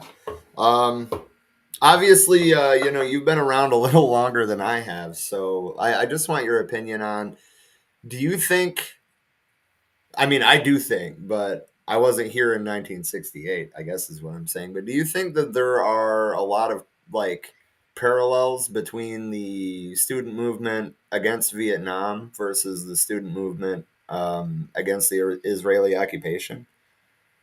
Yeah, there's a parallel. There's really, as far as it's kept, there's no difference when you look at it. The Vietnam War and the students against the Vietnam War. Today, what do they talk about? They talk about the war that is being waged on the Palestinian people. Because that's a war. That's a war. It's being, Palestinian people being invaded, slaughtered, murdered, killed, all kinds of stuff, and people are, so yeah, it's parallel. Most definitely, I see the parallel in it. And Squires Escape is gonna be it's gonna be not too long in the future, but as it grows, remember that the students in the United States were the first ones that motivated Black Panthers, Young Laws, to get involved, because the first young laws in the party were students. The first Black Panthers in the party were students. So before you know it, there's going to be something that's going to merge out of that. Something's going to give birth to probably a new movement. I don't know. We probably do need a new movement, man, because the leftists in this country is they have. I don't know. I don't know. They haven't done really nothing, in the last 10, 15 years, So, Well, yeah, 100% agreed. I think that the last left-wing movement, well, I don't know, because the George Floyd uprisings were a massive thing. That was, what, 4 to 6 years ago? Which actually Richard just brought up in the comments. Talk about timing. He said, it's kind of crazy that 4 years ago, a lot of young protesters just exercised their right to vote against the Trump administration just to get beaten by the Biden administration in their college years. That's very on the nose. Good shit, Richard. Minister Richard, why don't you ever jump in here with us? We need you here. Yeah, he's always got some good shit to say. But no, he's exactly right. And I guess, like, that's one thing that I've been thinking about too, like how many of the student protesters right now were involved in the George Floyd uprisings. Like how many of them voted blue no matter who just to get their ass beat by the blue team? And is that enough of a wake up call to get people into the street? Another question, and this is actually for Shanti. How do we ensure, I mean, maybe we isn't the right word because I'm not a student, but like, how do we as the public ensure that these occupations don't fizzle out at the end of the semester? Like, do you think the students are going to go home and protest at home, or do you think it's just going to die out? Is it going to die out? Probably not. Full transparency, I don't want it to die out. I'm afraid it's going to die out. There's a difference. Right. Right. Yeah. And, because we're in the imperial court, it's very, very easy to have these upheavals fizzle out and, not be built up, stronger. I think the most important thing is, like consistent political education, self education, especially so that, we can, correct some things that, we may be doing wrong only to get better, as we go along. Having these conversations to really push against the colonial narratives and the propaganda that we're so used to here in the imperial core. Like building up organizations that are actually doing on the ground work and not just study groups.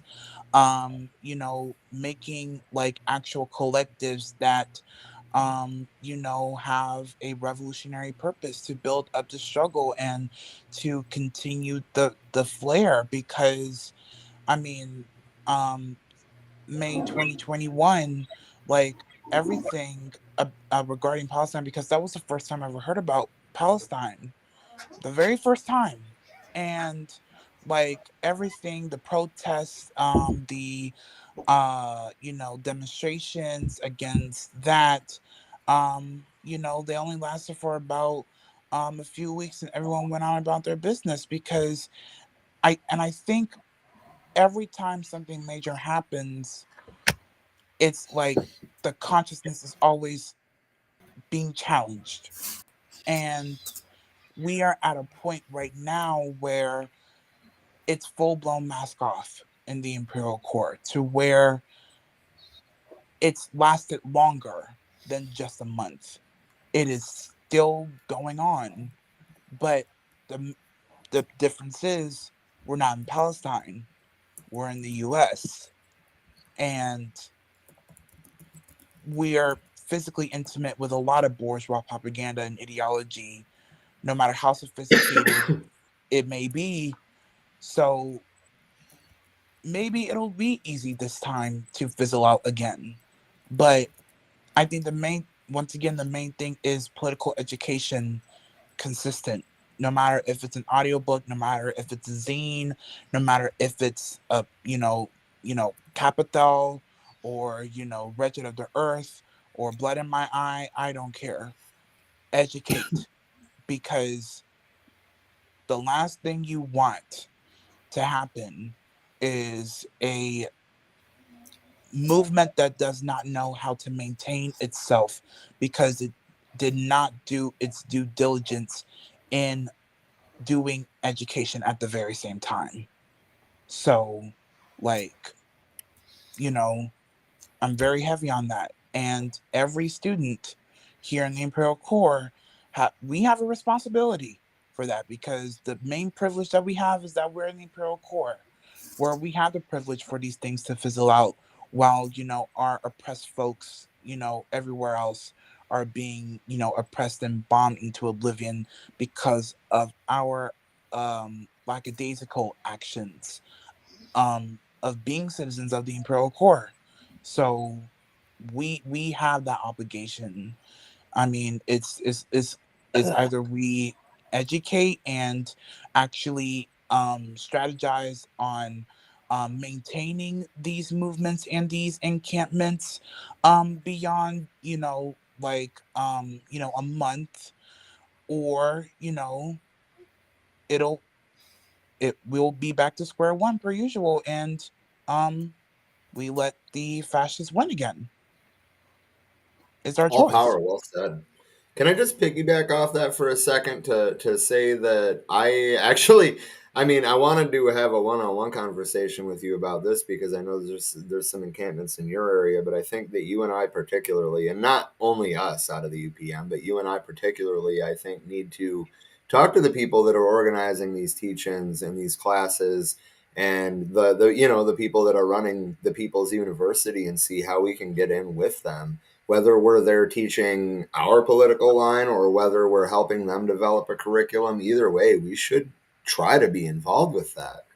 A For lot of these sure. encampments have been putting out literally calls for experienced organizers because they realized very quickly, look at Columbia, they were in over their heads at the end of the first day. They didn't expect the cops to come out with fucking billy clubs on the first day. Yeah. And I mean, it's going to take all of us. It's important that the community is involved with these. And that's my concern about them being on college campuses. It's not because I don't think that we should occupy college campuses, but like a lot of college campuses are easy enough to shut off from the surrounding communities. If people can't get into the college campuses to bring supplies or information or whatever, um, then the state has a hell of a lot more leverage to shut these things down. Yeah. Anyway, back to the education thing. I kind of went off topic there. Back to the education thing. I absolutely think that the UPM education, the Hassan Shakur School for Revolutionary Intercommunalism should be reaching out to these people's universities, these universities within a university, because a lot of what they're trying to teach and a lot of what they're trying to learn is exactly what we're teaching in the Pantherism classes. I agree. I highly agree on that. Yes. Because they need they Have need you they have you they need an visited? outlet. I'm sorry, what? They need an outlet of actual organized experienced revolutionaries to learn from. And this is a mutual thing. It cannot, and once again, knowledge is never stagnant. You cannot just read one book or listen to one person's speech and think that you've got it down. No, they need these platforms. They need us. They need platforms like ours so that we don't make the same mistakes again. All power.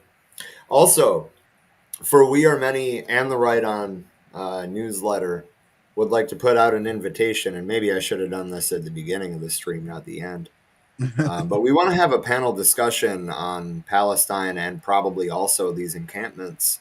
So if you know or are one of the college organizers that's involved with that, contact our Facebook page or drop us an email for wearemanypodcast@gmail.com.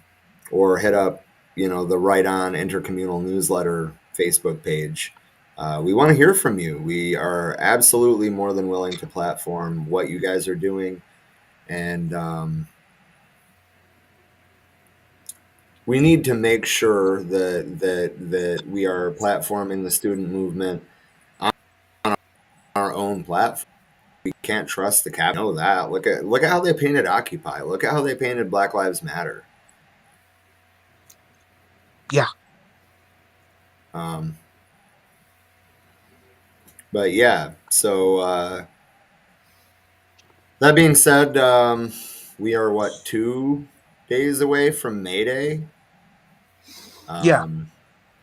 I know that I personally will be in Philly on May Day with Chairman Shaka Zulu of the New African Black Panther Party and some other NABPP and UPM comrades. assuming that it's fine that I do so, I will probably live stream the speakers from the For We Are Many Facebook page. If not doing the whole restream thing and, getting it out everywhere, that would be ideal. But at the very least, it'll be live on Facebook. And for that matter, if you're involved in things on May Day, take some footage of some speakers or take some footage of an event, send it in. We'll do, maybe next week we can do May Day coverage. But also, don't forget about these universities on May Day. I might be in Philly in the community on May Day, but I'm hoping that before or after that, we're going to go to an encampment. The day after May Day, I'm really pushing for all of us to roll deep up to Columbia University. Yeah. I mean, we'll see if it happens, but I'm pushing hard for it. That being said, I'm going to read this comment from Chip, and I guess we'll respond to that. And actually, now there's two things. He just commented again. But yeah, so we'll address what Chip is saying in the comments, and then we'll, I guess, give some closing statements and start wrapping up. We are over 2 hours already. But Chip said the reason that I said that was because of the fascist statements. I don't think George Washington was studying Benito Mussolini. I'm pretty sure we established this country on liberty and freedom. And I'm going to let Shanti respond to that for the most part, but I just wanted to say that the only founding father whose opinion I really give a shit about, well, I guess really none of them, but the only one that I have any sort of respect for at all is Thomas Paine, is because even though he was an agitator early in the American Revolution, before the war was even won, he was already calling out the system that was being created. He's the only founding father that died broke, alone, and poor. There's a reason for that, because he was calling out the other founding fathers for being fucking hypocrites, for being oppressors, for being no better than the king. But obviously George Washington wasn't studying Benito Mussolini yet, because Mussolini wasn't even born yet. But that being said, the idea that we established this country on liberty and freedom when this country was founded on the extermination of the natives and the enslavement of the new Africans, I think it's very difficult to give that statement any weight. This country wasn't founded on liberty, at least not liberty for the masses. But I know that Shanti can go way deeper than that, so.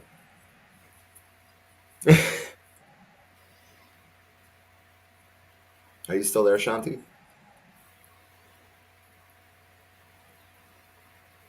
Oh, well, maybe not. Well, what about you, Che? Do you have anything to say to that? Well, I totally agree with you. You know,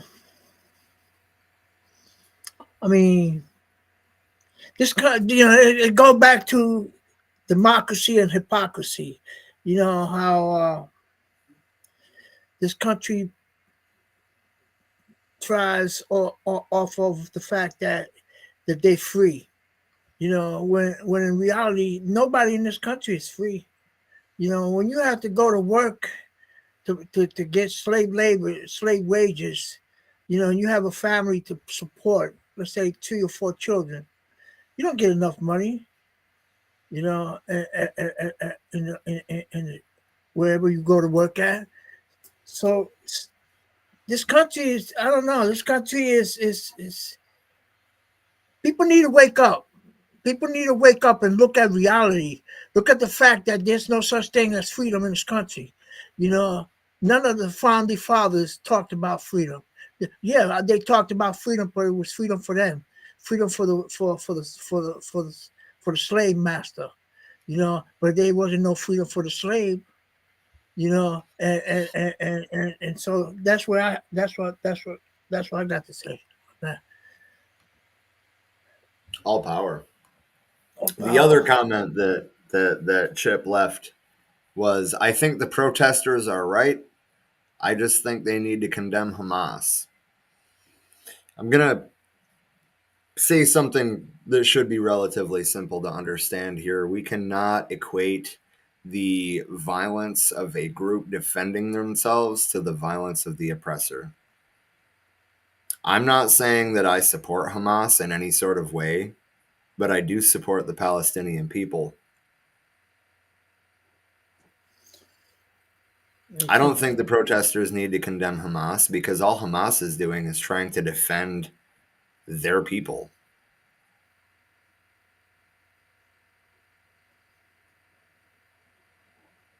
That's right. That's very true.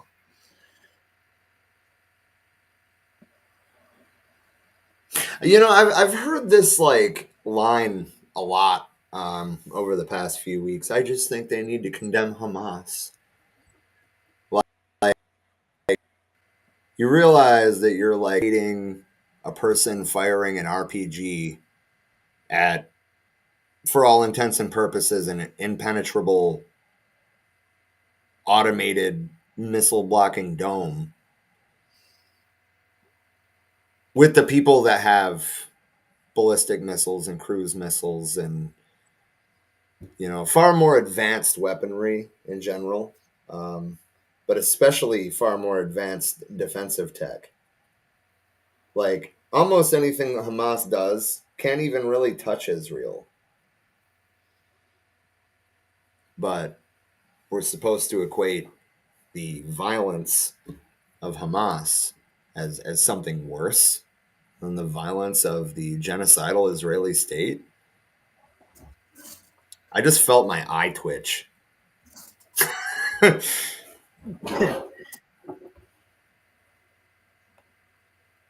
And then Richard said, exactly, in the IDF, I don't call them the IDF anymore. They're not defending anything. I call them the Israeli Occupation Force, as do most of the student movements. That's what they are.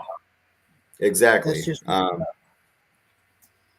Yeah, I completely agree. But he said, Richard said, exactly, in the IDF literally killed a Palestinian a day on average before October 7th. That's the exact reason that attack on October 7th happened. Palestinians were already being murdered, have been since 1948. Well, realistically before that, but on a mass scale since 1948.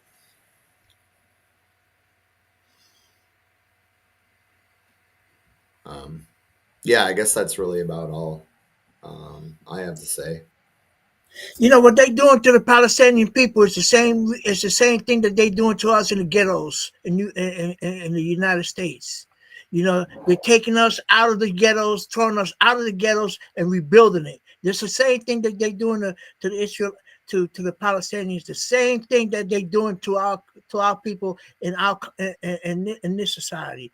You know, to third world people, to poor whites. You know, they're taking them out there. Throwing them out their apartments, you know, and putting them out in the street, and yet building up the community and renting their apartments for stupid money, you know, and yet, you know, we have to live in the streets. It's the same. It's the same scenario. Same scenario. Yeah. And I'm putting a couple of things in the comments. There used to be 26 universities in Gaza. There are none today. On October 7th, there were 26 universities in Gaza. I don't know how many hospitals there were, but there are none that are untouched by this conflict. I can't say that none of them are operational, but I don't believe that any of them are fully operational. Yeah. That's that's really all I've gotten. There are no operational hospitals left in Gaza. There are no standing universities. When there was 26 6 months ago. I That's don't true. think we can overstate the gravity of the situation. Or I mean, the fact that Netanyahu literally said after the attack on northern Gaza that northern Gaza had been cleansed. Interesting choice of fucking terminology. But no, it's definitely not a genocide. I see that Storm wants to say a few things. Yeah, I mean, honestly, we're getting about ready to wrap up. We're just kind of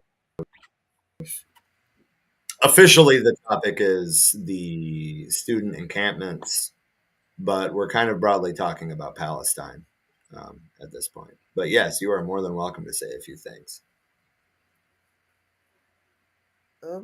What's it? Is my mic working? 'Cause I'm not getting any Yeah. levels. Yeah. Okay. What's it? The situation is quite a dire one at the moment, and I think everyone has this kind of like imbecilic concept that what it is we have a bad thing, and what we'll do is we'll vote in the good thing. And when you see these decent people going out their way to actually do the point of struggle, that you'll hear right wingers go on, go out there, do it, go on then. And what you see, did anyone see the rabid Zionists trying to fucking like crawl over the gate and the police were helping them just to go and kill people and terrorize people? Like they had snipers on the fucking roof.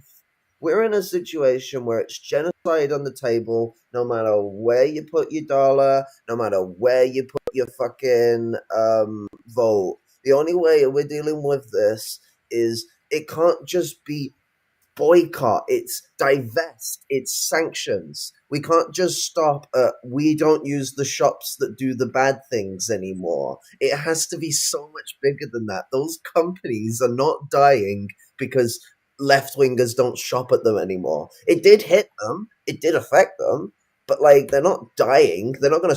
Their support isn't gonna all of a sudden disappear. We need more than just that. Active struggle needs to incorporate BDS in the same kind of aggressive way that it did in the 1980s. Actually, even more so because I feel BDS did not succeed its goals in the 80s correctly. Yes, they ended legal apartheid in South Africa, but South Africa is still an apartheid country by economic standards, and I'd rather not get another situation like that for Palestine, which a two-state solution absolutely would be. In this current climate, in this current conflict, we are in a state of genocide. We are in an election with the United States where both sides want genocide.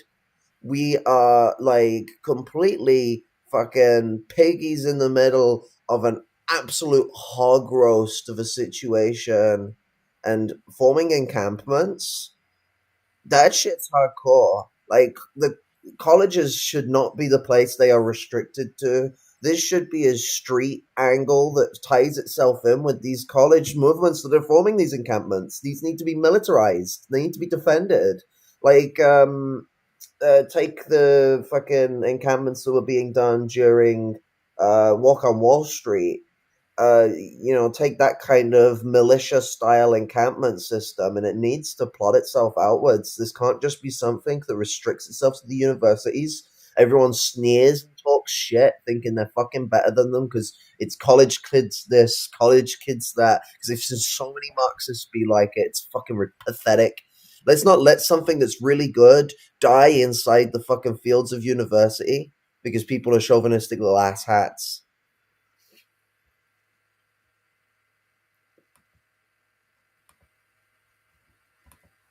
Did Che leave? Maybe. Might be getting late. Yeah, I mean, that's fair. And I mean, I guess I can fill you in since you let us know at the beginning of the stream there's a possibility that Elder Che has cancer and he Oh is my waiting for the god. results from his doctor. So, That's hopeful. yeah, I'm really hoping that the tests come back negative. There's already been too much loss of the elders this year, between Elder Tom Watts, former chairman John Sinclair. Pun Plamondon just passed away last year. The elder generation has taken a massive hit already this year, and it's only April. But I mean, even if it is cancer, I really am hoping that it. If it is cancer, I'm hoping it's early enough to be treated effectively. Hopefully.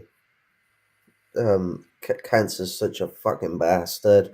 Fucking it's got a fight on its hand. I don't think cancer knows what kind of revolutionary it's got on the wrong side of if it is here, but fucking hell, like, let's hope it is early enough that it can be treated, because if it can, Che will be able to pull through the treatment like that. Right. I got faith in the comrade, but god damn. Well, right. I mean, if Attica didn't stop him. Motherfucker's a machine. Like, old age won't stop him either. Like, guy's still about here, like, dropping the beat, Tom Watts incarnate kind of shit. Yeah. Yeah.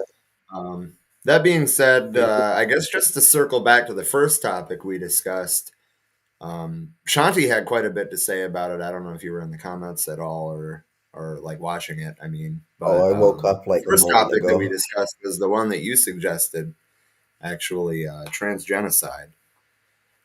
That ties in with Palestine as well. So, like, a problem I always hear from, like, Americans, and a lot of people in the trans community get a bit sensitive to this, but actually a lot of the time I find it's trans allies that stress this a lot as well. Usually petty bourgeois cis women, because they have this weird there's this weird thing where chauvinists within the cis female community tend to be like gatekeepers to, like, how the trans community thinks and operates, and you'd be surprised how much influence that has. I mean, most trans people tend to be more comfortable around women. That's not always the case, but it does tend to be the case, and I feel like that gets taken advantage of. Now, what they all keep pushing is the vote Biden, Trump's going to kill us all. I mean, even if the situation was that simply black and white, which it absolutely fucking isn't, that's not how it worked. I've said this. Okay, so presidential elections are kind of stupid, but if they were going to get the Biden in and get him to do something, it was last election when we knew he was going to win. There was no doubt about it. No one's voting to change it. No one's pushing people to vote. It's like, okay, he's in. What do we do now? Protest. What did we not do? Protest. And so we got nothing. Getting Biden in again and not protesting will just lead to trans slaughter. Like, it won't end shit. Biden literally just put in a little word of mouth to the government that said there's more than two genders. That does not preserve the existence of trans people.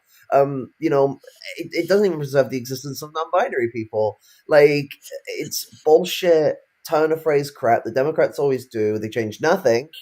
And then the fascists take over. And then there's also the consideration that even though Biden's meant to be one of these neo-social democrats, the third way, as they call themselves, bit on the nose with that one, he's gone outright fascist. Like, you could have said he was the social fascist option 4 years ago. It just doesn't feel like that now. With his Zionism, like, Trump is more moderate on fucking Palestine than Biden, and Trump is a genocidal maniac about Palestine. And that goes to say a lot. Biden, even when he had to admit that the Israelis have been brutal, he's still gone out of his way to support them in all they've done. He's just gone like, whoa, okay, this is a bit too far, but okay, here's a lot of weapons for you to not go too far again. You're right, BB, don't go too far. And so trans people need to understand that we won't be free from genocide unless Palestine is free from genocide, and our struggles are intertwined. They're on the same fucking table, and if we don't start acting like we're at the same table, we're going to have this situation where it's trans people trying to save themselves, someone that won't even save themselves at the sacrifice of Palestinian people, which are facing a worse genocide than we are right now. Like, no need to do Olympics or anything, but I think being in an open air prison and being fucking slaughtered to oblivion is the worst state you could be fucking in right now.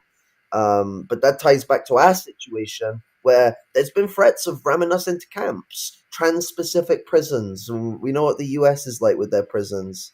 We talked a Uh, lot about prisons today. We talked about, well, actually, some of it had to do with Chip. He said that it was a reach to compare the U.S. to Nazi Germany, and I went on this whole fucking rant about how the U.S. was Nazi Germany before Nazi Germany was conceived. Nazi Germany. Oh my god! I heard a bit where they were trying to be like George Washington wasn't a fascist. Do you know what? Let me get scientific. No, he wasn't. He was a proto-fascist, which is a term used for things that are like a thing before a thing was existed. Now they would be a very different kind of fascist because they were crony. What the bourgeoisie call crony capitalism. It's a nice little word for mercantilism. I find it funny because basically it's the bourgeoisie kind of getting a bit pissy that their whole system was a bunch of like crony fucking fly by night mercantilists that would rip you off in a moment. But they so he would have been like a proto-fascist, but of a pre-imperialist era. So his relationship to fascism is completely different from Hitler or Mussolini because it's not complete, it's not fully there. But America literally was the inspiration for Nazi Germany. Lebensraum is literally manifest destiny. Like they you could say you're making a reach or it's a similar thing that just emerged, but the Nazis explicitly said that they were taking inspiration from the US. They didn't hide it. Like, America was their favorite country until 1941. Yeah, exactly. Anyway, the question, this question from Chip is, what do you think about trans people in sports? Not too much. It's fucking sports. Chill the fuck out. Let women play in women's sports and men play in men's sports. How about let people play together? Like, mix the fucking genders up like it used to be. Like, I think all this sports should be co-ed, period. this is an asshole question, but also on the point of Nazi Germany stuff, we can look at the modern shit. What was it that the Nazis did in 1933 when they started burning books? First place they went down to, and it actually has a memorial to that book burning there, of a library under glass. And that's right where the Sex and Gender Institute was in Germany. And the Nazis went and burnt it to the fucking ground and burnt all of their literature to the fucking ground. None of it survived. We lost all the information on the first ever sex operation that was done, the first ever groundbreaking research in like what it means to be trans, burnt to the ground. The US right now is making the same threat in the schools, stripping out trans-related education, stripping out trans-related comments. This is what is known as the seventh stage of genocide. It feels so weird. It even affects us in the trans community. In the first world, it's hard to feel that a genocide's going on sometimes because you're just so like everyone's so deluded. Everyone's so delusional in the first world. I don't mean like people actually medically deluded, but like the way that capitalist realism fucks with your brain and racks it around, everything feels normal and functional. When you think genocide, a lot of people think the death camps, massacre and murder, but the death camps were the 10th stage. There's like a whole load of shit that comes before it. We're like Nazi Germany in the 30s. Like, we're before the death camps were opened, but they're building them death camps brick by brick. And the relationship between all of this The comes death to a camps are point in which for-profit struggle is on prisons. the table. Yeah. They're already built. They've already been doing trans-specific prison stuff and like fucking police officers sexual assault from police officers inside prisons is like fucking several times higher in trans-specific prisons. Like, if we're going to stop genocide, we need to fight. Those encampments actually are quite a bit of a solution to our own issue because, like, encampments shouldn't just be this college restricted thing. It needs to be the new point of struggle on top of the general strike struggle, because that is the communist mode of struggle, general strike system. Well, a general strike would work so much better if we had a functional system of encampments, but like the idea of America being this like freedom loving thing, and now it's just a problem. Is the one of those ideas that you're just never going to rinse out of these kind of people that are so like America, America, America, America, America. I mean, everyone's subject to change, but in the just the standard discourse, these people are following the propaganda of their country. They're the kind of people that would go, Trump is protecting American values and other crap like that. And just ask bullshit questions trying to fucking get under the skin of trans people. Oh, that's a good question, Richard. Boop. Ah. Oh. They both quit. Should there be a trans Panther party? You know, there actually was an LGBTQ plus Panther party called the Pink Panthers. You know, I think it'd be a pretty cool thing. Like, at least as a an organization that sort of works with the other Panther groups that like is of active members of different Panther organizations. So you've got trans Black Panthers, White Panthers, Red Panthers, etc. Like, all in this sort of like organization that's specific for representing our needs and interests in there.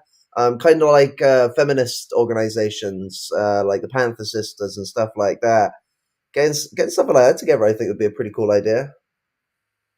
Yeah, I also think that could be certainly a group or a faction within the UPM. But I mean, I think not only should we have Black Panthers, White Panthers, Red Panthers, Yellow Panthers, Pink Panthers, but also Celtic Panthers. Oh, drop me in the bucket a bit there. Yeah, fuck. Well, I We're mean, trying to like start an you said, organization. if the Pink Panthers were like made up of the other organizations, then I mean, it would just essentially be a caucus of the greater party, right? Like, Yes. essentially.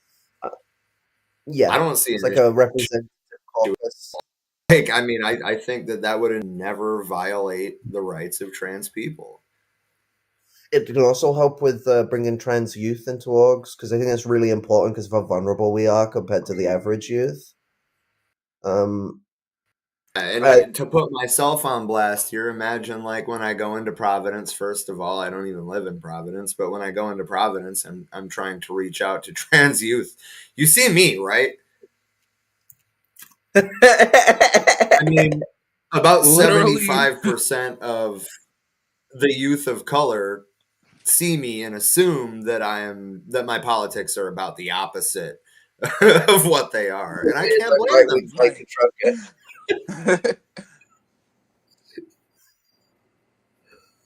What's it? I You meant to know, put the with the Celtic Panthers stuff, so we're trying to kick an organization off over here in the UK.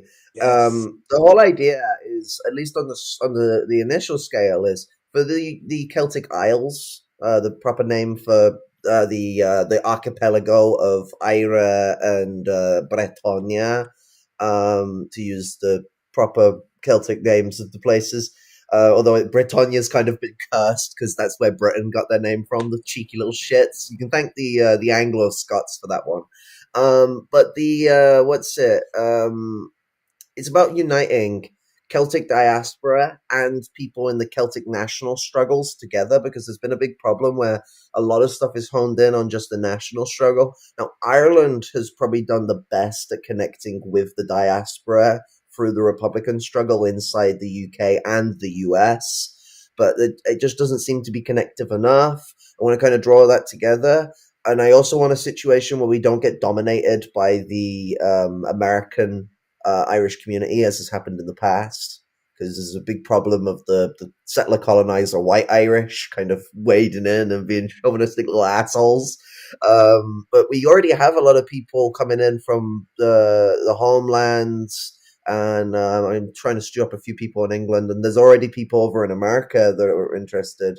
It is not a functional org yet, but the hope is by the end of the year to at least get something on the ball, but it can take a while with these things. I mean, White Panthers and Black Panthers have not become the vanguard they need to be yet, and they've been around since 2005. So I know it's going to be a long journey, but Yeah. Well, we've things are only already been on moving the fast. outside since 2020. Keep that in mind. Yeah. So, yeah, there's definitely a lot of work still to do, and I'm not sure how the U.S. Celtic Panthers would work, honestly, because like there's already a good amount of Irish Republicans in the White Panther Party, Well, that's so like actually my how do position. how do we resolve that contradiction? I don't think they should be in the Celtic Panthers primarily. I think it should be a secondary matter for their solidarity with the diasporal and national struggles. I think, especially given the whiteification of Celtic peoples in those colonial places, that they have a responsibility to be in the White Panther Party as settlers, as white colonizers, because that's what they've become through that colonial system. So their involvement in the Celtic Panthers is a secondary matter of supporting struggle for the diasporal and national struggles, and it involves their own struggles too, especially with rekindlement and reunitement with the national peoples back home. But they need to be focused on White Panther work when it comes to the U.S. as their primary interest. Oh, I agree, and plus, I don't want to lose, half of the executive committee if we form a Celtic Panther party here.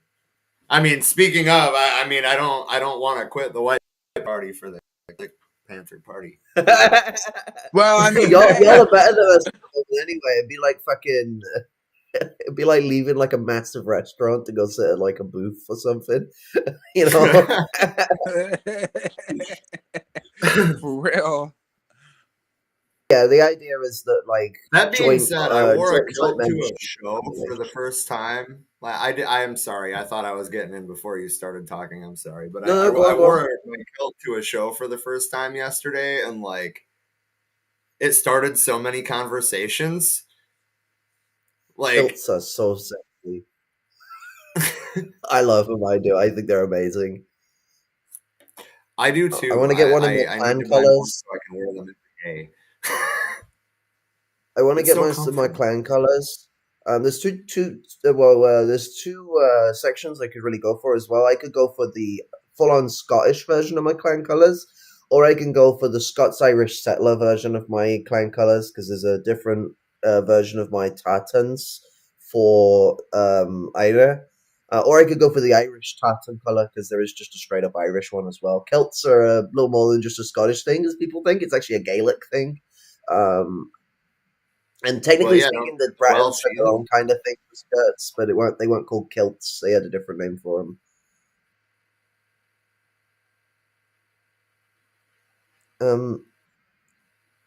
There was an Anyway, Australian Panther over the top, but there is a question on the screen I want to get to.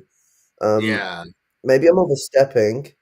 Nice bit of consideration, thanks, comrade. But I feel that Panther's focus on MLM would help curb some of the ultra leftism and liberalism in the LGBTQ community. I absolutely think so. For those that don't, for those that might not know, ultra leftism is basically where you are really highfalutin in your left phrases, but you're actually just a rightist. And it's a really big problem in the LGBTQ community. They're so fucking left wing and they'll throw you under the bus.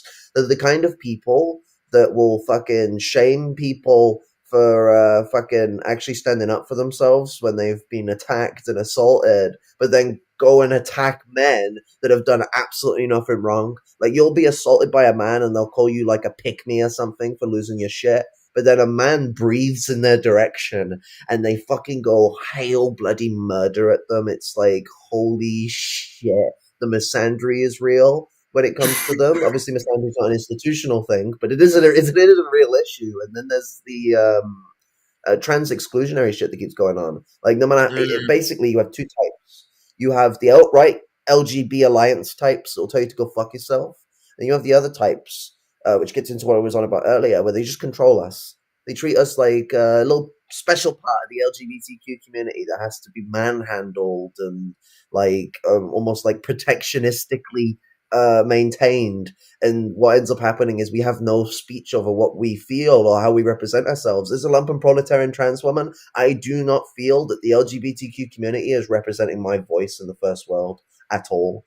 The nearest pride thing that isn't the one in my town. One in my town is actually free, but it's only a little festival thing. The big pride events, nearest one to me, it costs like £100 just to go there for a day. And then if you want hotels so you can go there for the other days, you've got to fork out a lot of other money. They're pricing us out of our own community. It's gentrification. So it's not even just the ultra-leftism and the liberalism, it's the outright exclusionism that I feel MLM will actually help combat in the LGBTQ struggle. All power. All power. I think that the Panthers' focus on MLM would help curb some of the ultra-leftism and liberalism in most communities. Yeah. How Yeah. else do I put that? Yeah. This is exactly MLM what I don't was fuck talking around. about earlier. Yeah, I mean, yeah, it is. It is. and Also, this I'm all glad you're comes still into there. You were really quiet for a while, so I didn't even. I wasn't even sure if you were still there. I'm still here. Shanti just dropping the beat. I agree. As someone who is non-binary, pansexual, also two-line struggle is universal and happens in all political formations and will help overcome ultra-left adventurous, left revisionist, and right opportunist, right revisionist errors, as well as dogmatic revisionist errors. Well said, Rob. Well said. Just saying how it is, comrades. Is that not the tramp stamp of the FWAM podcast? Just say Yeah. I mean, that's, oh man. You should really like see the evolution of this thing over the years. Obviously now most of it, I mean, it's still like pan leftists. We have anarchists on once in a while, or every once in a blue moon we might even have like a social democrat on, but for the most part the staff, the more that we've studied, the more consistently MLM we've been. And like the whole premise has been just say it how it is, just like how we look at how it is has changed, right? So like our very first stream was literally, we had been talking about starting essentially a current events podcast. We had failed to materialize anything until one day the group chat starts blowing up like, these idiots are fucking raiding the Capitol, dude. And our first stream was literally just shit talking the January 6th insurrection for like 4.5 hours, dude. Just like, is that dude like sniffing AOC's chair? Like, for like the guy 4.5 that hours. the shoes. Someone rubbed Oh their yeah, it was the shoes. shoes. That's what it was. That's what it was. Ben Shapiro. It has to be. It has to be Ben Shapiro. My brain will not allow me to think it's anyone else. Oh man. One of these days we should like redo the January 6th show. Right? Like just find like a news broadcast of it that's like 4 hours long and just be like, are they fucking Do it for serious? the inauguration. We could do it for the inauguration on January the 6th next year.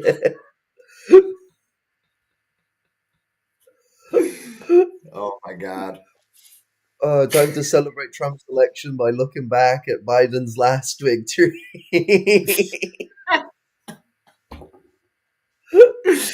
The best part about the actual inauguration though, and don't take this as any sort of like, I guess Sanders supported him in the past as a more of a compromise than anything. I'm not dumb enough to fall for that again. But my favorite part about Biden's inauguration was Bernie Sanders. Was Bernie Sanders just sitting there like the whole fucking time with his mittens on, just like pissed as fuck, Yeah. I mean, he's a weird one, though. It seems like he did a backdoor deal. most of America felt at that moment. We're just like, this is bullshit. It's weird with Bernie though, because I think he did a backdoor deal with the corporate Dems. Because Bernie's a traditional social democrat. He's one of the other faction, but it seems like him and AOC are actually more like Trojan horses for the corporate Democrats to keep control over the social democrats. AOC, I think that is unequivocally fucking provable. I mean, how long was she in office before she started calling Pelosi Mama Bear? Like 4 weeks. I mean, come on. I will, although I think it's far too little, far too late, I will give credit that I saw Bernie Sanders put out a very sternly worded message to Netanyahu about Palestine. And I mean, he's just saying basic common sense shit, right? Like, but that's the Bernie that people respected, and he's been gone for like 6 years, dude. And then now things been going on for 6 months before you make a statement on it. Well, you got to think about the thing that shows me that he did a backdoor deal is he dropped out of a race he was winning, and then he all of a sudden became the head of the Labor Commission under Biden, which is in the position Biden appoints. So he was appointed to a position of power that gave him amazing power over the way wages work. Now, he did do some good changes, but they were like good changes 15 years ago. Like, fuck. Oh, he improved minimum wage standards in America. Yeah, no, not really. That's the problem is Bernie is so half-baked. Like, he's like a half-baked Jeremy Corbyn. He's like, it's never fully finished in the oven. Jeremy Corbyn's been going to Palestinian protests. Say what you want about him, but, like, guy knows where he needs to be. I got a lot more respect for that's the thing. If you look at Bernie prior to any presidential runs, or really prior to the Senate, like his rhetoric was a lot more radical in the 70s and 80s than it was when he started caucusing with the Democrats. And it's just gotten worse and worse since then. And at this point, fortunately, in 2016, I felt like Bernie was a good compromise, right? Like, okay, if we can get this guy in and get some people into Congress underneath him with similar ideology, maybe we can really actually fucking change something. No. I mean, no. He was winning that one too. He was winning that one too, and the DNC basically said, well, it doesn't matter, we're giving the nomination to Hillary. And then the courts ruled that was fine. He used to run independent, not independent as a part of the Democrats. He keeps saying, oh, and I actually am independent. No, you were a member of the Democrats. Run independent, actually independent. Yes, first past the post will fuck him up, but we'll actually see the raw votes that he would get because he would be the candidate. So, like, we could actually see how much people want him, and it will shake up the balance of stuff, but it didn't go like that. Now, there is a thing to say. With elections, getting a social democratic system in is better than a normal fascist one. That's the thing that, like, I think kind of gets used wrongly in this current election. People use that as an excuse for Biden. Biden is no longer a social democratic option. You could have said that last election, slightly kinder, if people protested. But that option has faded. He was a social fascist response to Trump, and he has melted very quickly into a fascist. This happens a lot with fascists and social fascists. Roosevelt, for example. Fascist leads. Yeah, exactly. But you also just have the dynamics of different types of fascists. With social democrats, not to get too spicy with the social democrats, there are definitely decent people that can be social democrats, and people I even have respect for, but I'd still call them a social fascist. I love and respect people like Castro, but my considerations of him are revisionist, and a social democrat puts him in those characters. So me calling them that doesn't necessarily mean I have no respect at all for social democrats. It's just an aspect of how their shit works. It's social fascism. Now, if you look at Roosevelt, you would think social fascist. That's the first thing you would think because we're post-New Deal. Roosevelt was not elected as a left-winger. He was elected as a right-winger. He was elected as a Mussoliniite. He was elected as a militant fascist. He changed his tune because of the state of things. Biden did the opposite. He came in on Rooseveltian shit. He tried to do his own little New Deal thing with the Build Back Better. He tried to do his own little this and that. There were even people referencing him of being like Roosevelt. and that lasted for a year and a half at most. I wouldn't even give it And that then it long. started to crumble. I And he went agree from with being you. a social to a fascist. So like, what's the option now? What's the social fascist option for an election now? If people want to go that way, vote third party. Don't vote for Democrats or Republicans unless the Democrats all of a sudden put someone else other than Biden up. Even that I don't think is a solution. But if you were going to vote Democrats, only do it if Biden's not there and there's actually like a social democrat in power. Because there is a reason to be said the social democracy is better than outright militant fascism because we can organize. Don't think that voting is going to give us anything, though. Voting is not a solution to any of our problems. It's just like who's going to give us enough time to deal with those problems. Neither Trump nor Biden gives us enough time for shit. So, like, it's about time we just get organizing in the streets. Local elections are where it matters most because that is where you'll get most of your social democratic implementations. You do want, Stalin said this, you want to be dealing with the social fascists. Not only is it because they give us a chance to move, it's actually a sign of a weakness in the bourgeoisie because they're afraid. And so that's why you take the ante up and you keep pushing to organize, you keep showing that these social fascists, the actual ones leading, not the working class that follow social democracy, the people that are in the leadership, the actual social fascists, show them for the imperialists and pacifist clothing that they are. Biden has shown that himself, and we should be taking the ante up on that situation. All power. Mm. I don't know. Does anybody have any closing statements, though? We're going on 3 hours, so it's probably a good time to wrap it up. I mean, yeah, I mean, fucking, this is an election of genocide. So if we're going to move forward, we need to not be voting for genocide. And people trying to push that as a push for vote for Biden, well, newsflash, that's a vote for genocide. We need to be pushing for active struggle. BDS didn't win because people voted for a president that supports BDS, which Biden doesn't even support it. But let's sit in that imaginary world. That's just not how BDS worked. It's not how anything worked. It involves dire struggle on a fucking immense level. And so I want a call to action. I want people to be in the streets more and organizing more. I think people need to find local organizations, not just a communist party. Finding a communist party is very good. Great first steps. Now find other organizations. They find solo just like I need to find a communist party. I need to join a communist party, and then you become what, like the one member of a communist party inside your area in action. I'm still working. Okay, that weirded me. Is my audio still going? Yeah, I hear What's you. it? I kind of lost myself because of the connection thing. Do you know what I was saying? Because I lost myself. Um, The no, what's it? The what's it? The situation is that people. That's it.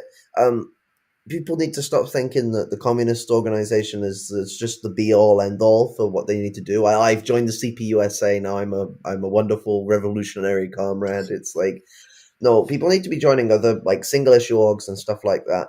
If you got food not bombs in your area and you ain't a member, you're doing bad service on yourself. If Extinction Rebellion's in your area and you're not a member, you're doing a bad service on yourself.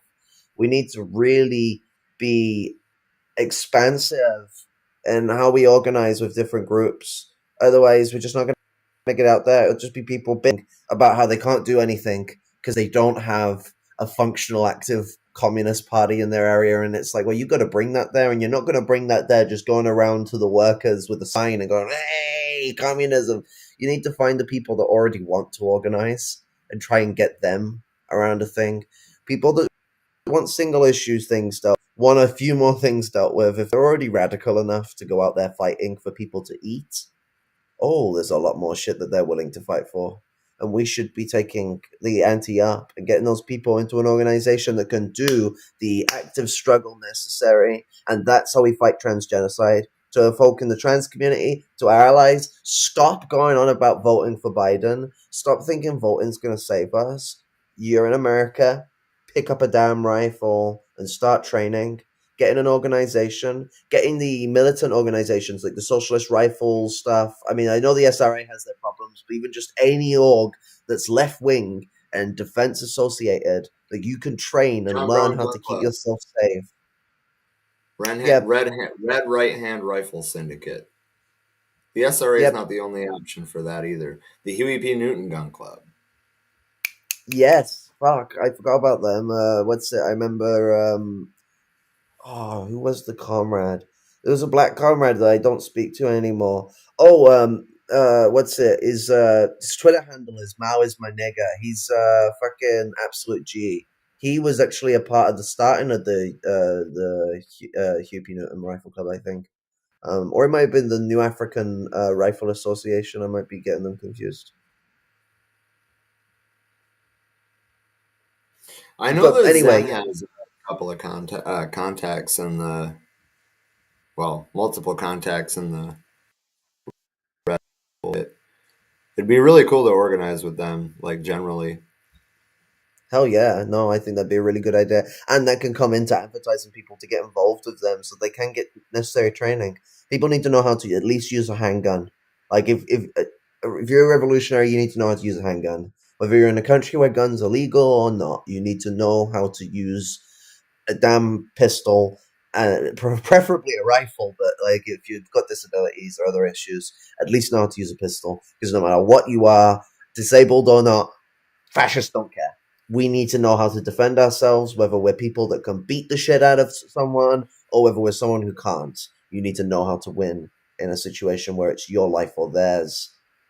We also need better organization. We need to find orgs that exist, and if there aren't trans military orgs, there aren't LGBTQ military orgs, if there is a lacking of that, we need to start them. We need extraneous Communist Party support from active organizations in building those, but we shouldn't wait on hands and heels for that if we can't get that. We need to really get out there and start trying to get ourselves together and understand we need to be able to defend ourselves. The allies and us in the community need to work together in that, so the allies are comrades rather than just merely supporters that are willing to struggle with us. That's my pointation for moving forward. It's not it's um it's um it's not just revolution or socialism or barbarism. It's revolution or genocide. Like, that's really the struggle that we got going on right now. And given the American establishment isn't just rearing at us, let's not forget about the 1776 project. Black history is under threat in a way that it hasn't been for 30 years, like right now. And no one really talks about it. Right.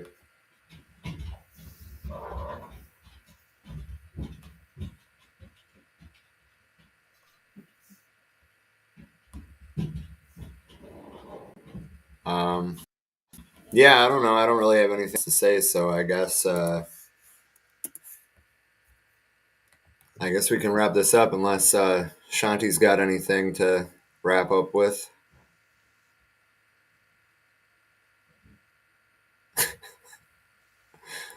I'll take that as a no. Silence. Well, there is the book club and the movie night, but I don't even know when the hell those things are because I'm always working when they happen. Okay, movie nights are Wednesdays, 7 Eastern, 6 Central, 5 Mountain, and 4 Pacific. And book clubs the same times on Friday. Those are all PM times as well. I'm too used to 24-hour time. But what's it?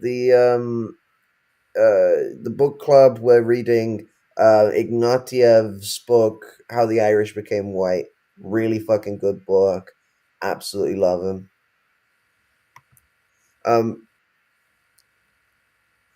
Oh, I got a message.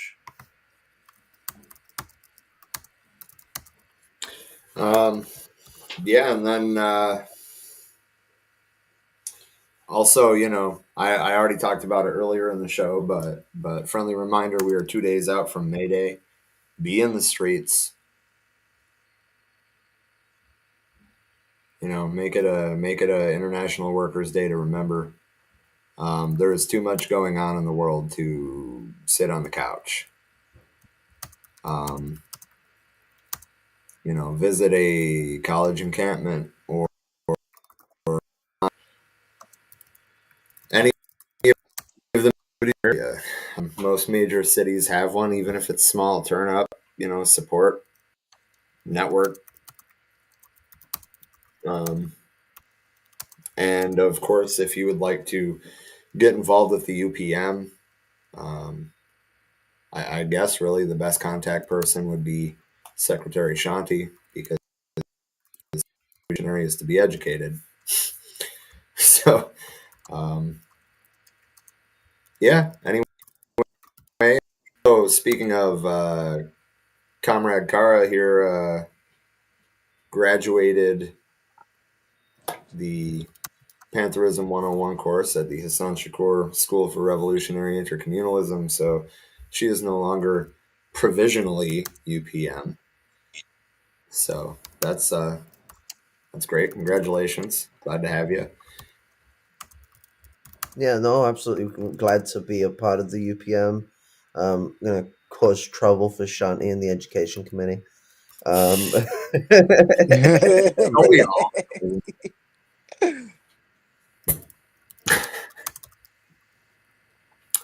All right. Well, Shanti, since you just came out of nowhere chuckling, do you have any closing statements, or do you think we hit everything? I think we pretty much got everything. All I'm gonna say is free the land.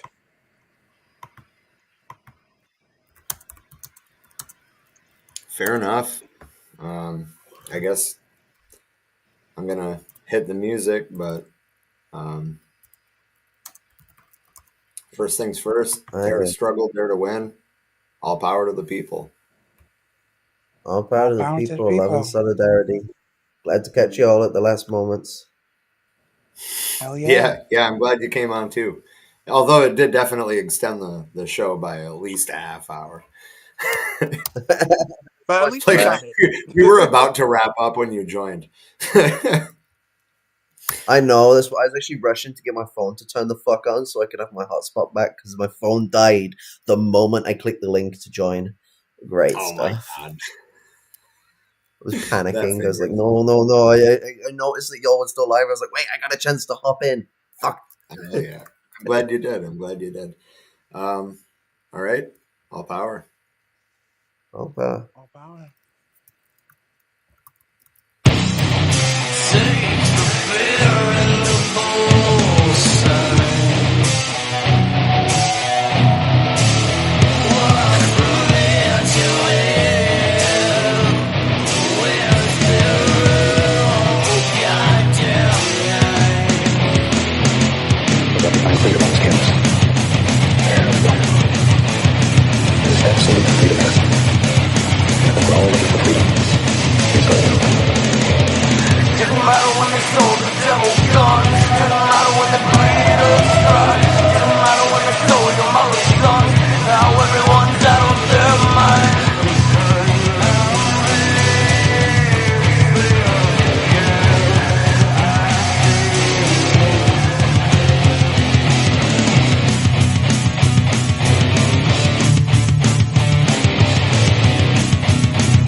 Don't make mistakes. We have happy accidents. Just don't worry about it. Learn how to use white.